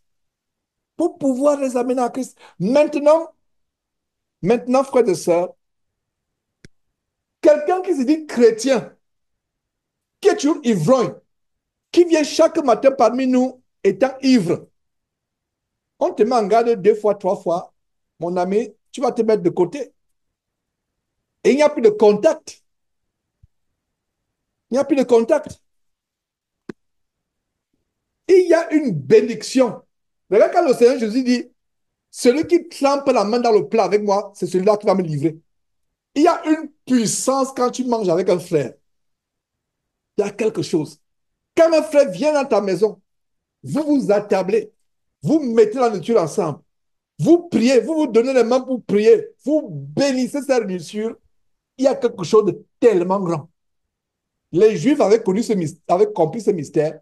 C'est pour ça que les Juifs ne mangeaient pas n'importe comment avec les non-Juifs. C'est pour ça que l'apôtre Pierre a eu un choc quand le Seigneur Jésus lui a dit, va chez Corneille, c'est un nommé Corneille. Va là-bas. Il a dit, non, je ne peux pas. Qu'est-ce qu'il a dit? La première chose qu'il a dit, je n'ai jamais mangé de plus parce qu'ils savent que quand ils vont chez quelqu'un, la première chose, c'est que quelqu'un va vous servir à manger, quelqu'un va vous servir à boire. Quelqu'un va vous servir à manger. Regardez ce qui se passe quand le Seigneur envoie 70 deux par deux. Il dit, ne vous souciez de rien. La maison dans laquelle vous entrerez, pardon, s'occupera de vous. Mais ces maisons-là, ce n'étaient pas les maisons des gens convertis. Est-ce que vous voyez? Ce n'étaient pas des gens convertis. Il fallait aller dans les maisons pour prêcher l'évangile. Maintenant, ça c'est différent avec un frère qui se dit frère. Vous avez communié, mais il ne prend pas sa vie en Christ au sérieux. Vous ne pouvez pas manger ensemble. Parce que prier ensemble, rompre le pain ensemble. Quand on dit le pain, c'est la nourriture. Quand on dit rompre le pain, ce n'est pas forcément le pain. Ça peut être le foufou, ça peut être je ne sais pas quoi, ça peut être une salade, peu importe ce que c'est. Vous rompez le pain ensemble. Ça veut dire que vous priez. Il y a une puissance derrière cela. Il y a eu le témoignage que quelqu'un, il est allé manger chez un frère, il était malade, quand il sort, il est guéri. Regardez ce que le repas pris ensemble entre frères et sœurs avec amour pour produire. À l'opposé, à contrario, un repas pris ensemble avec les mauvais motifs peut être dévastateur. Il y a eu des témoignages que vraiment, quelqu'un est parti manger chez un frère et autres, il est parti là-bas avec les angines. Les ganglions, les angines ont gonflé sa gorge. Et plus tard, Dieu lui révèle ce qui s'est passé. Parce que le cœur n'était pas pur. La chaîne était coupée. Allez. Verset 8. N'entre pas non plus dans une maison de festin pour t'asseoir avec eux, pour manger et pour boire. Verset 9. Voilà la raison qui est donnée. Car ainsi parle l'Éternel des armées, le Dieu d'Israël. Voici, je ferai cesser dans ce lieu, sous vos yeux et de vos jours, les cris de réjouissance et les cris d'allégresse, les chants du fiancé et les chants de la fiancée. En fait, nous sommes en train de voir comment Dieu a tellement vomi ce peuple. Le courroux de Dieu, c'est-à-dire que la colère excessive de Dieu s'est manifestée contre ce peuple. Verset 10, quand tu annonceras à ce peuple toutes ces choses, lorsque tu annonceras à ce peuple toutes ces choses, ils te diront, pourquoi l'Éternel nous menace-t-il de tous ces grands malheurs? Regardez, ces grands malheurs. Quelle est notre iniquité? Quel péché avons-nous commis contre l'Éternel, notre Dieu? Verset 11. Alors, c'est même curieux qu'il pose cette question. Parce qu'avec tout ce qu'on a lu jusqu'à présent, il ne devrait pas poser cette question. Et c'est ce que nous voyons aujourd'hui.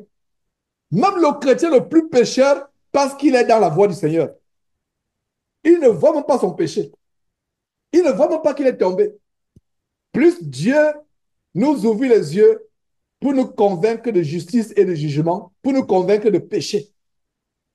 Moi, ça me surprend qu'ils vont me poser la question à savoir. Et Dieu savait qu'il devait poser la question. Et Dieu dit, s'il pose la question, quel péché avez-nous commis?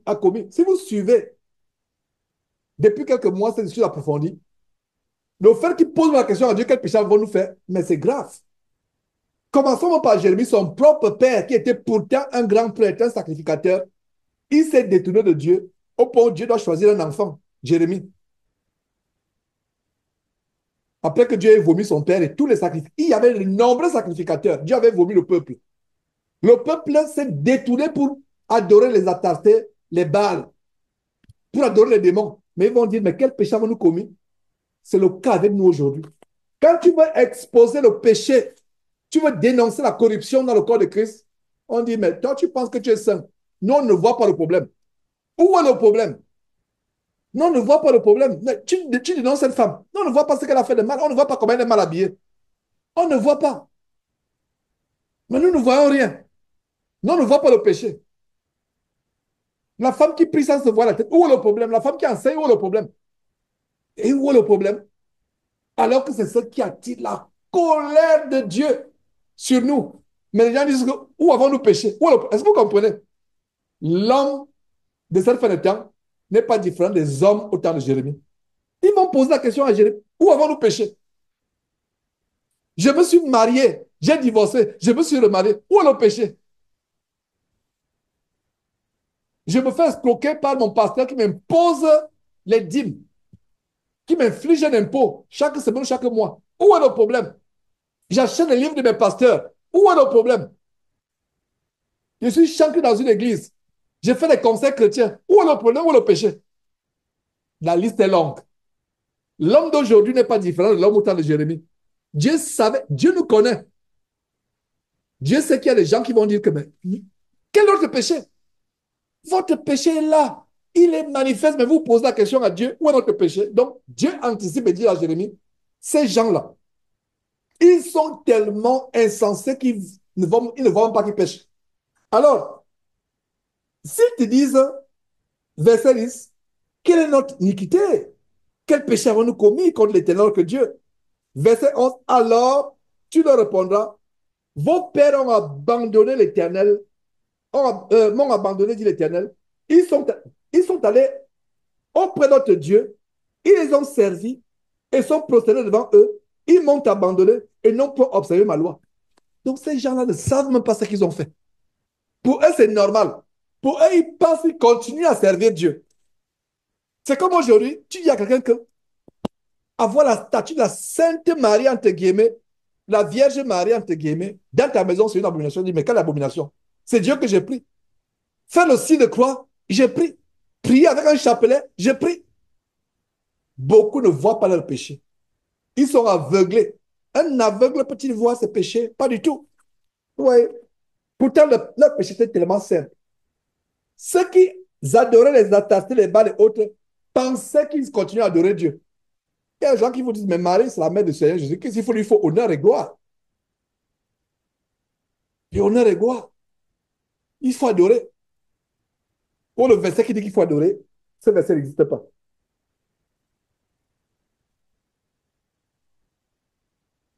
Tu leur diras, verset 20,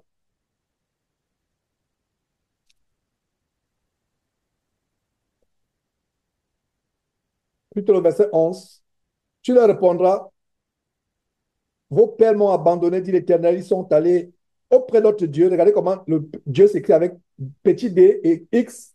S'il vous plaît, n'écrivez jamais Dieu avec petit d. Je vous en supplie, ne faites jamais cela. Faites attention, quand vous écrivez le nom Dieu, si vous faites allusion au démon, mettez Dieu et X à la fin. Si vous faites allusion à Satan, vous pouvez mettre le Dieu de ce monde, Dieu avec petit d, mais Dieu avec notre Dieu, le seul vrai Dieu, le Père du Seigneur Jésus-Christ, c'est avec D majuscule. Ils les ont servis et sont postérés devant eux. Ils m'ont abandonné. Ils n'ont pas observé ma loi, ma loi. Et vous, verset 12, vous avez fait le mal plus encore que vos pères. Donc, ils ont débordé, ils ont excédé le mal de leur père. Et voici, vous suivez chacun les penchants de votre mauvais cœur. Pour ne point m'écouter. Aujourd'hui, les gens suivent les penchants de leur cœur. Les chrétiens aujourd'hui ne font qu'à leur tête. Ils mettent la parole de Dieu de côté. C'est la même chose. Verset 13. Je vous transporterai de ce pays dans un pays que vous n'avez point connu. Voilà la malédiction. Voilà. Dieu promet que vous serez assujettis à un peuple que vous n'avez connu. Ni vous, ni vos pères. Et là, vous servirez les autres dieux jour et nuit, car je vous accorderai, je ne vous accorde, car je ne vous accorderai pas de grâce. Vous voulez servir les autres dieux? Laissez attendre. Puisque vous êtes libre, vous servez d'autres dieux. Non, je veux même bien vous prendre. Vous allez servir à cette nation-là et vous allez bien les servir matin, midi, soir. Et je vous serai heureux. Voilà comment Dieu agit. Verset 14. Avant de lire le verset 14, je parlais tout à l'heure de ce qu'il dit à la lumière des Écritures, que Dieu ne nous délivre pas de nos amis. Si tu aimes le péché, Dieu ne va pas te délivrer de ce péché. Arrive à le détester. Comme ils aimaient les faux dieux, Dieu dit non, attendez, vous les aimez, n'est-ce pas? Je vais même vous déporter. Je vais vous amener dans un endroit et vous allez bien les servir. Donc, quand tu aimes la débo sexuelle, jeune homme, jeune femme, Dieu va t'encourager même. C'est-à-dire que quand il dit Dieu va t'encourager, ce n'est pas lui qui t'encourage. Il va mettre, c'est-à-dire qu'il va renforcer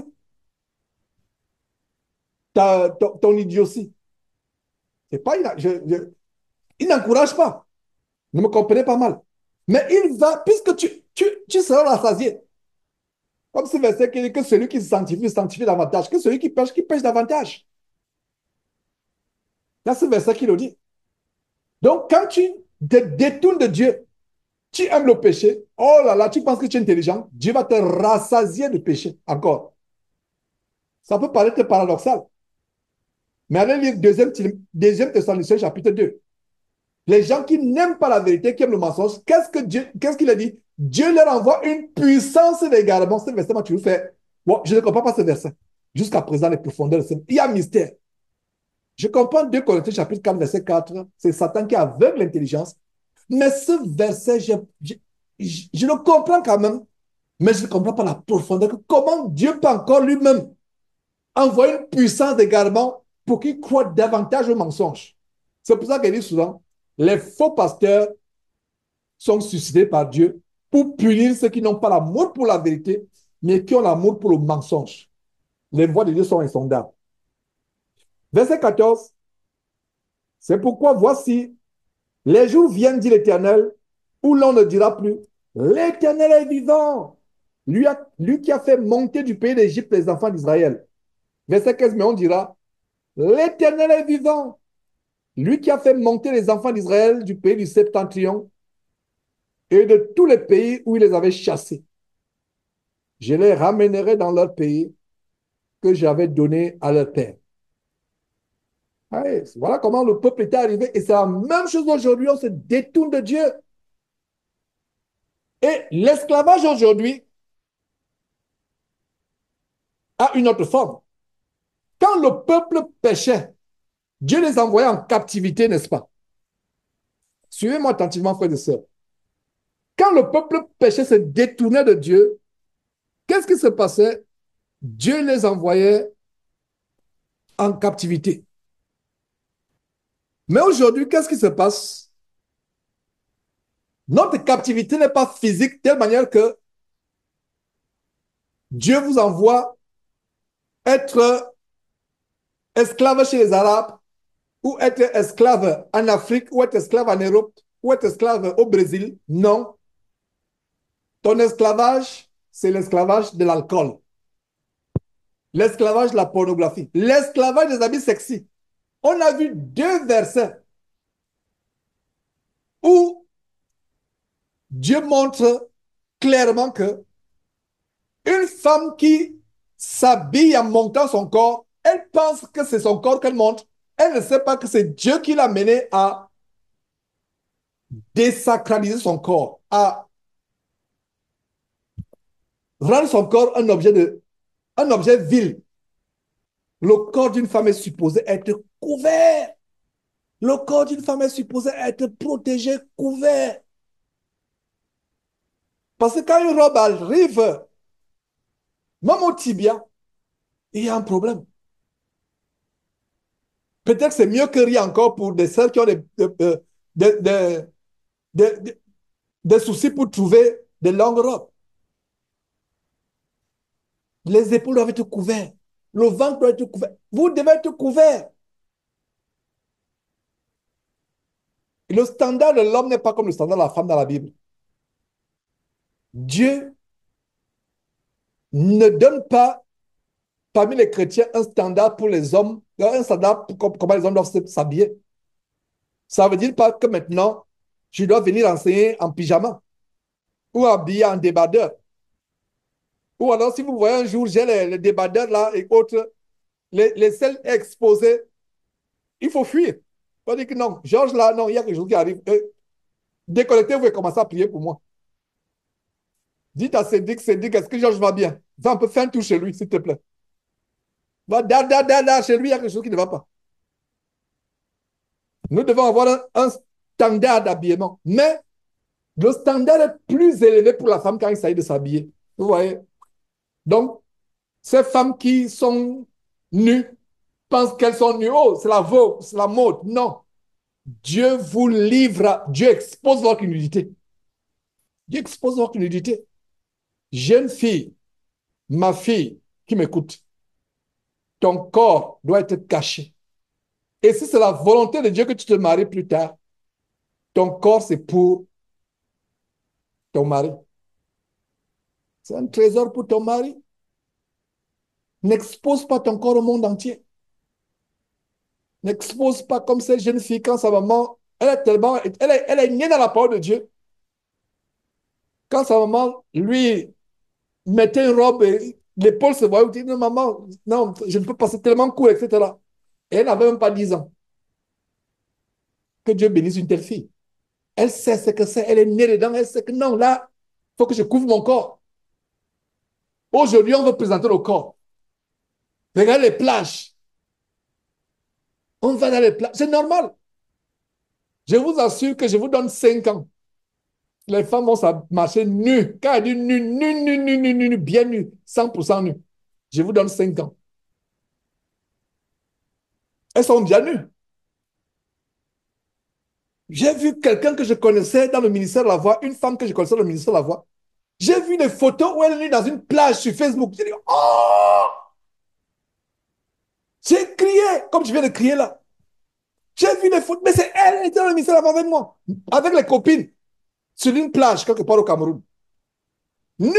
C'est-à-dire quand j'ai nu en bikini. C'est nu. Les gens vont dire, Jean, tu exagères. C'est la mode, tu es vieux jeu. Comme les gens vont dire, oh, le père, tu es vieux. Le père, le père là, c'est notre génération. Ce n'est pas votre génération. Obéissez à Dieu. Et je parle des chrétiens. Ça m'a choqué. Une maman, j'avais beaucoup de respect. Et laissez-moi vous dire que ce jour-là, je dis, je ne sais pas. Je dis, qu'est-ce qui arrive? Elle ne pouvait pas le faire. Mais avec Facebook, tout le monde, puisque vous voyez les séries brésiliennes, les séries américaines, vous montrent les gens aller en plage, les piscines, etc. C'est pour ça qu'il y a des choses telles que les piscines. Si les enfants ont besoin d'une piscine, comme c'est l'été maintenant, au garage là-bas, il y a une poupée gonflable. C'est un jouet pour eux. Ça se gonfle, on met de l'eau, remplit l'eau, et ils sont là pendant les... Voilà. Pourtant, on a des parcs avec des... Mais quand tu sors un peu, là, voilà, il est 13 ans actuellement, sors un peu. Les jeunes filles, les jeunes gars, nus. Et tu vas mener tes enfants. Parents chrétiens n'amènent pas les enfants dans ces endroits. N'amène pas tes enfants. Oh, c'est un parc. Non. Tes enfants se baignent nus. Tout se passe. Et voilà, vous sortez de là, vous êtes surpris que l'enfant a l'herpès. 5 ans, un enfant a déjà l'espèce. 5 ans l'espèce, les lèvres qui se rongent avec la maladie. Des maladies dans l'eau, etc. Tout ça, les conséquences du péché. C'est pour ça que nous, pendant Si moi, j'aime nager, les enfants, bon, je leur ai appris à nager, bien qu'ils ont les problèmes. Pour trouver une plage, c'est difficile. Il faut qu'on aille, on gare la voiture, on marche à corps dans la brousse, on s'avance. Maintenant, on trouve une plage, on voit. J'ai même des lunettes, non pas les jumelles là. On regarde avec les jumelles à distance, etc. Dès qu'on dit, c'est bon, OK, it's clear. Quand ils disent clear, ça veut dire que les enfants, c'est bon. Parce qu'il faut que moi, mes jumelles regardent à distance, je regarde à distance, parce qu'ils peuvent aussi avoir les jumelles et regarder. C'est bon, maintenant, on peut se laver. On se lave. C'est difficile. C'est difficile. Nous, chrétiens, nous devons être intègres. C'est pour ça que je donne souvent une astuce. Allez à une plage un jour de travail. N'allez pas samedi, n'allez pas dimanche. Si vous aimez nager comme moi, allez à une plage, allez ou à une rivière si vous êtes en Afrique. N'allez pas le jour où tout le monde veut, le vendredi, ou je ne sais pas, allez un jour. Des fois, c'est lundi. C'est pour ça que je pouvais prendre le lundi. Je dis, bon, allons plutôt lundi ou mardi, c'est bon. Mais samedi, c'est plein, oh là là, c'est plein. Donc, faisons attention. Faisons attention, mes frères et sœurs. Les gens vont nous trouver vieux jeux, on n'est pas en vogue, etc. Moi, j'aimerais être en vogue avec la parole de Dieu. Tu es en vogue par rapport au monde, mais tu n'es pas en vogue par rapport à la parole de Dieu. Ma mode à moi, c'est la parole de Dieu. Insulte-moi, critique-moi, dis que je suis villageois, je suis vieux jeu. C'est pas mon problème. Il y a des gens qui disent, oh, Georges, quand même, tu es aux États-Unis, tu fais comme un. Tu es villageois. Non, mais quand même, c'est la mode, c'est la modernisation. Mais c'est la mode. Non, c'est pas la modernisation. C'est le péché. Ma vogue, c'est la Bible. Voilà. Voilà ma vogue. Donc, il y a des endroits, etc., où je ne me retrouverai pas. Sauf si le travail m'y amène, et même le travail. Si c'est moi qui peux gérer, je ne vais pas dire, OK, allons à mes emplois, allons à la plage un week-end pour la compagnie. Non, je ne vais pas aller à la plage dans un endroit où je peux choisir. Mais faisons attention. Il y a des erreurs qu'on a commises, mais nous sommes ici là pour corriger. Et si vous y allez par le passé, ne vous affligez pas. Rendez grâce à Dieu de ce que vous connaissez vous-même, c'est la vérité. Verset 16, nous sommes à la fin presque. Voici, j'envoie une multitude de pêcheurs, de pêcheurs. Regardez comment pêcheur est écrit. Pêcheur ici, c'est les pêcheurs de poissons. Même la Bible King James dit fishers, fishers, fishers. Alors, ici, ce n'est pas pêcheur, pêcheur, ça dit que les gens qui commettent l'iniquité. Non. Voici, j'envoie une multitude de pêcheurs, dit l'Éternel, et ils pêcheront. Et après cela, j'enverrai une multitude de chasseurs, et ils les chasseront de toutes les montagnes et de toutes les collines et des fentes des rochers. Waouh! Ça vous montre comment Dieu avait vomi ce peuple et que Jérémie, c'était le point de contact. Que Dieu les avait vomis. C'est eux qui devaient revenir vers Dieu. Dieu avait été patient avec eux. Verset 17. Car mes yeux sont attentifs à toute leur voix. Elles ne sont point cachées devant ma face. Oh là là, ce verset est effrayant. Quand tu vas la nuit, tu commences à marcher, tu passes par les endroits où ces processus se tiennent dans l'obscurité. Tu te dis que non, il n'y a aucun frère à côté de moi. Personne ne me voit. Dieu te voit.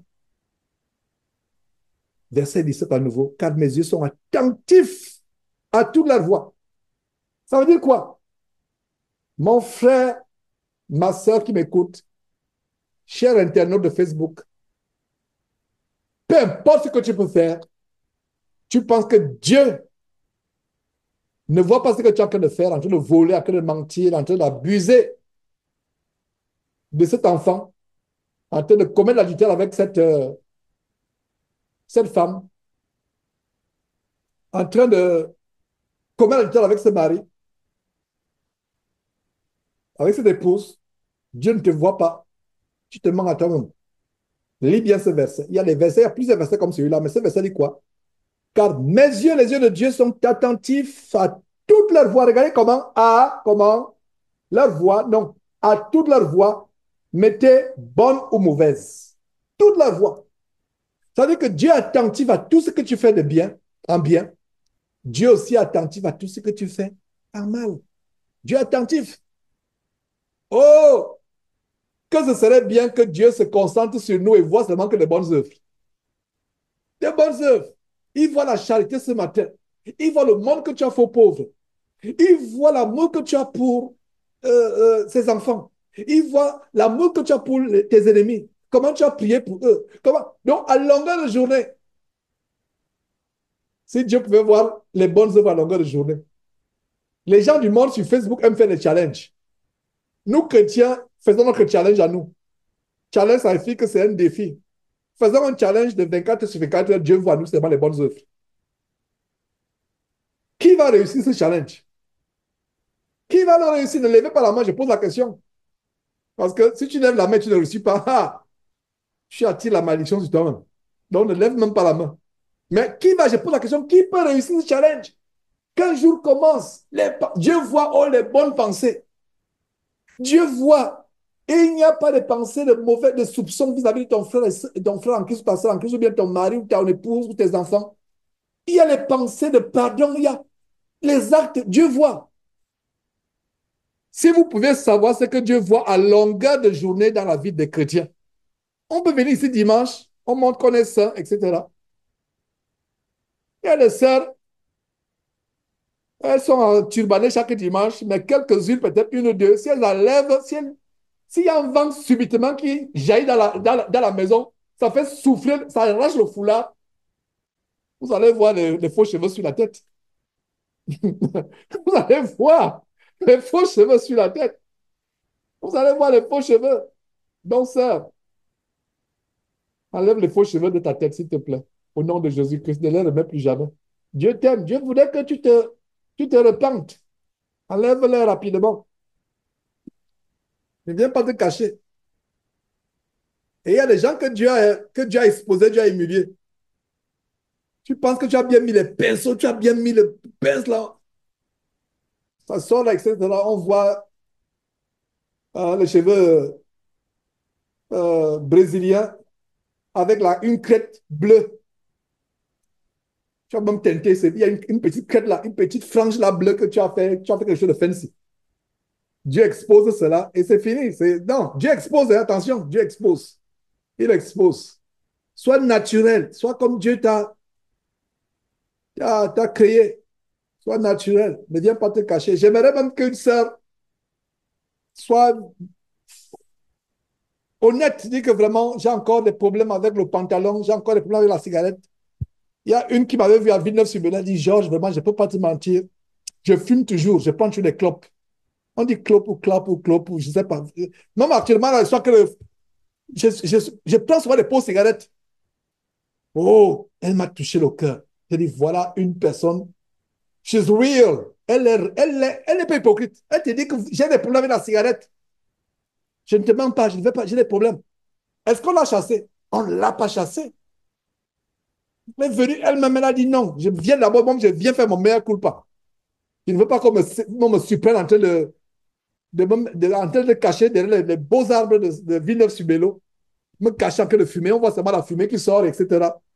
Et on voit une seule qui a en train de fumer. Elle a dit non, je fume toujours. Est-ce qu'on l'a chassée? On ne l'a pas chassée. C'est cela. Donc, soyons vrais, ne soyons pas hypocrites.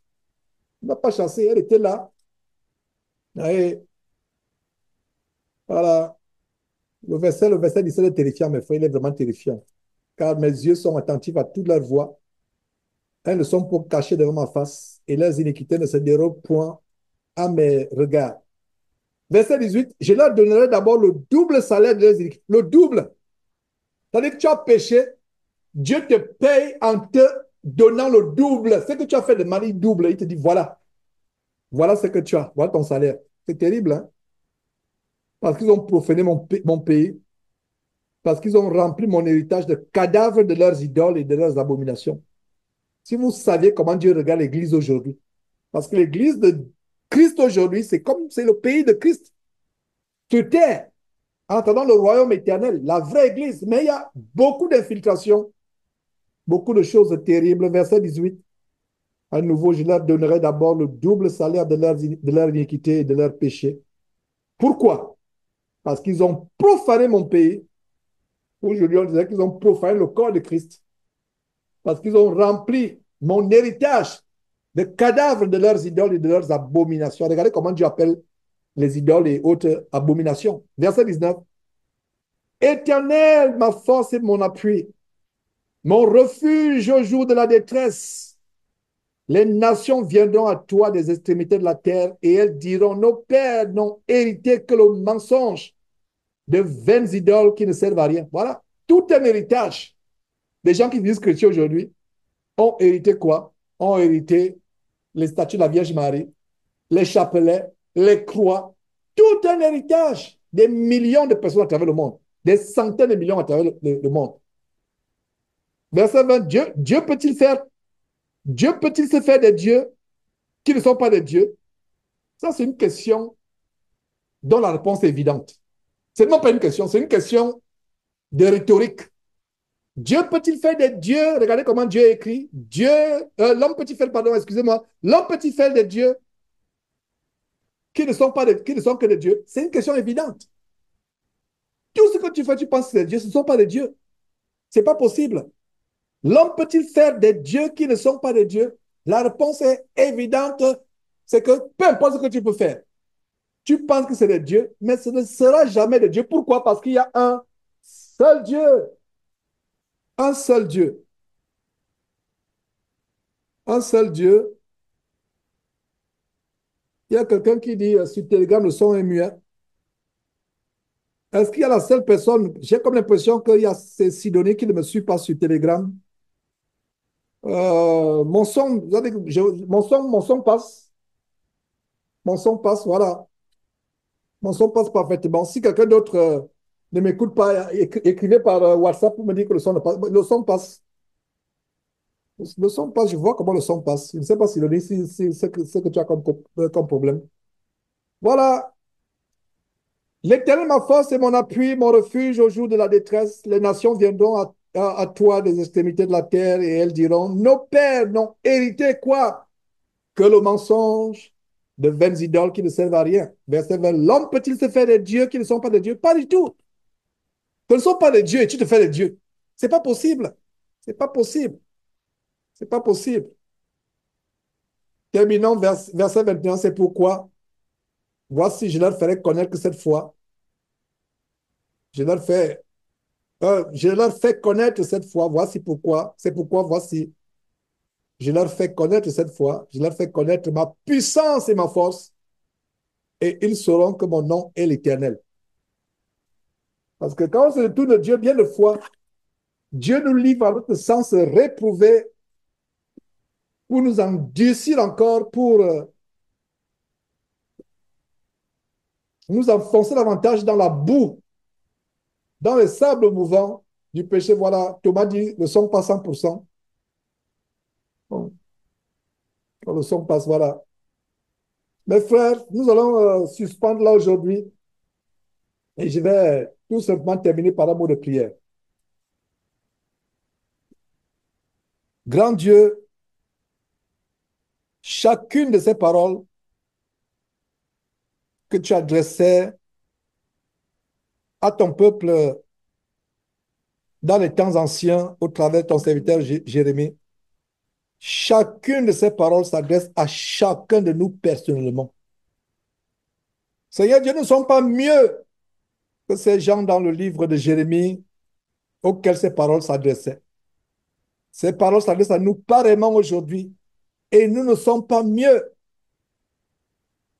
Seigneur Dieu, nous voulons implorer ta grâce dans nos vies, ta miséricorde. Nous t'en supplions, Seigneur Dieu, nous t'en supplions. Fais-nous grâce de te connaître. Quand tu regardes 24 heures sur 24 nos vies, Seigneur Dieu, que nos vies, nos pensées, nos paroles, nos actions, nos réactions dégagent vers toi un parfum de bonne odeur que tu agrées. Seigneur Dieu, délivre du péché. Nous voulons nous voulons t'obéir. Nous ne voulons plus marcher selon les convoitises de la chair, les convoitises mondaines. Nous voulons être à 100% avec toi et avec ton Fils Jésus-Christ. Fais-nous grâce de te connaître, non seulement à nous, à nos enfants. Seigneur Dieu, pardonne l'égarement de nos enfants. Pardonne l'égarement de ceux qui nous sont chers, nos parents, nos frères dans la chair. Comme mon petit frère Jean-Jacques dont je parlais, et tous mes frères dans la chair, mes beaux-frères, mes belles-sœurs, mes beaux-parents, tous ceux qui sont de quelque lien que ce soit connectés à moi. Fais grâce à tous ceux qui travaillent avec moi ou pour moi de te connaître, Seigneur Dieu. Fais-nous grâce, Seigneur Dieu, de persévérer jusqu'à la fin. Convainc-nous de pécher, Seigneur Dieu, que nous ne soyons pas comme ces gens au sujet desquels tu disais à Jérémie, s'ils demandent en quoi ils ont péché. Seigneur Dieu, nous savons en quoi nous avons péché. Et si quelqu'un ne sait pas en quoi il a péché, Seigneur Dieu, je t'en supplie, ouvre les yeux, ouvre l'intelligence, redonne une bonne conscience. Donne-nous de conserver notre bonne conscience, Seigneur Dieu. Merci pour ces exhortations. Merci de ce que tu nous donnes de vivre dans ce monde avec prudence, avec circonspection, avec sagesse, avec réserve, avec chasteté. Seigneur Dieu, donne-nous d'être modèles, d'être ceux-là qui vont influencer toute personne avec qui nous sommes en contact, de les influencer afin qu'ils connaissent également l'infinie grandeur de la rédemption en Christ Jésus. Merci pour tes réprimandes, pour des révélations. Seigneur Dieu, préserve la génération présente de l'abomination, de la fornication ou de l'impudicité dont tu viens de nous montrer en détail les terribles conséquences. Nous voulons te remercier spécifiquement pour le fait que nous sommes une nouvelle créature et que les choses anciennes sont passées et que toutes choses sont devenues nouvelles, même nos cellules, même nos tissus, même notre sang qui a été purifié. Seigneur Dieu, s'il y a quelqu'un qui a un cancer caché dans son corps, un diabète, un virus invisible et caché, et qui est en train d'entendre cette prière actuellement, Seigneur Dieu, je t'en supplie, fais disparaître cela. Un virus, un fibrome, un kyste, un cancer, un diabète, une lèpre, peu importe le nom qu'il peut avoir, Seigneur Dieu. Merci, Seigneur, grand Dieu, merveilleux Père, pour la délivrance, la guérison que tu nous accordes et que nous ne méritons même pas et que nous ne mériterons jamais, Seigneur Dieu, parce qu'aucun homme sur terre, même l'homme le plus saint de la terre, ne peut mériter le moindre de tes bienfaits. C'est pour cela que nous reconnaissons en cela une extrême grâce. La grâce de pouvoir même ouvrir la bouche ou élever nos cœurs maintenant pour te prier, Seigneur Dieu. Nous voulons tout simplement te dire merci.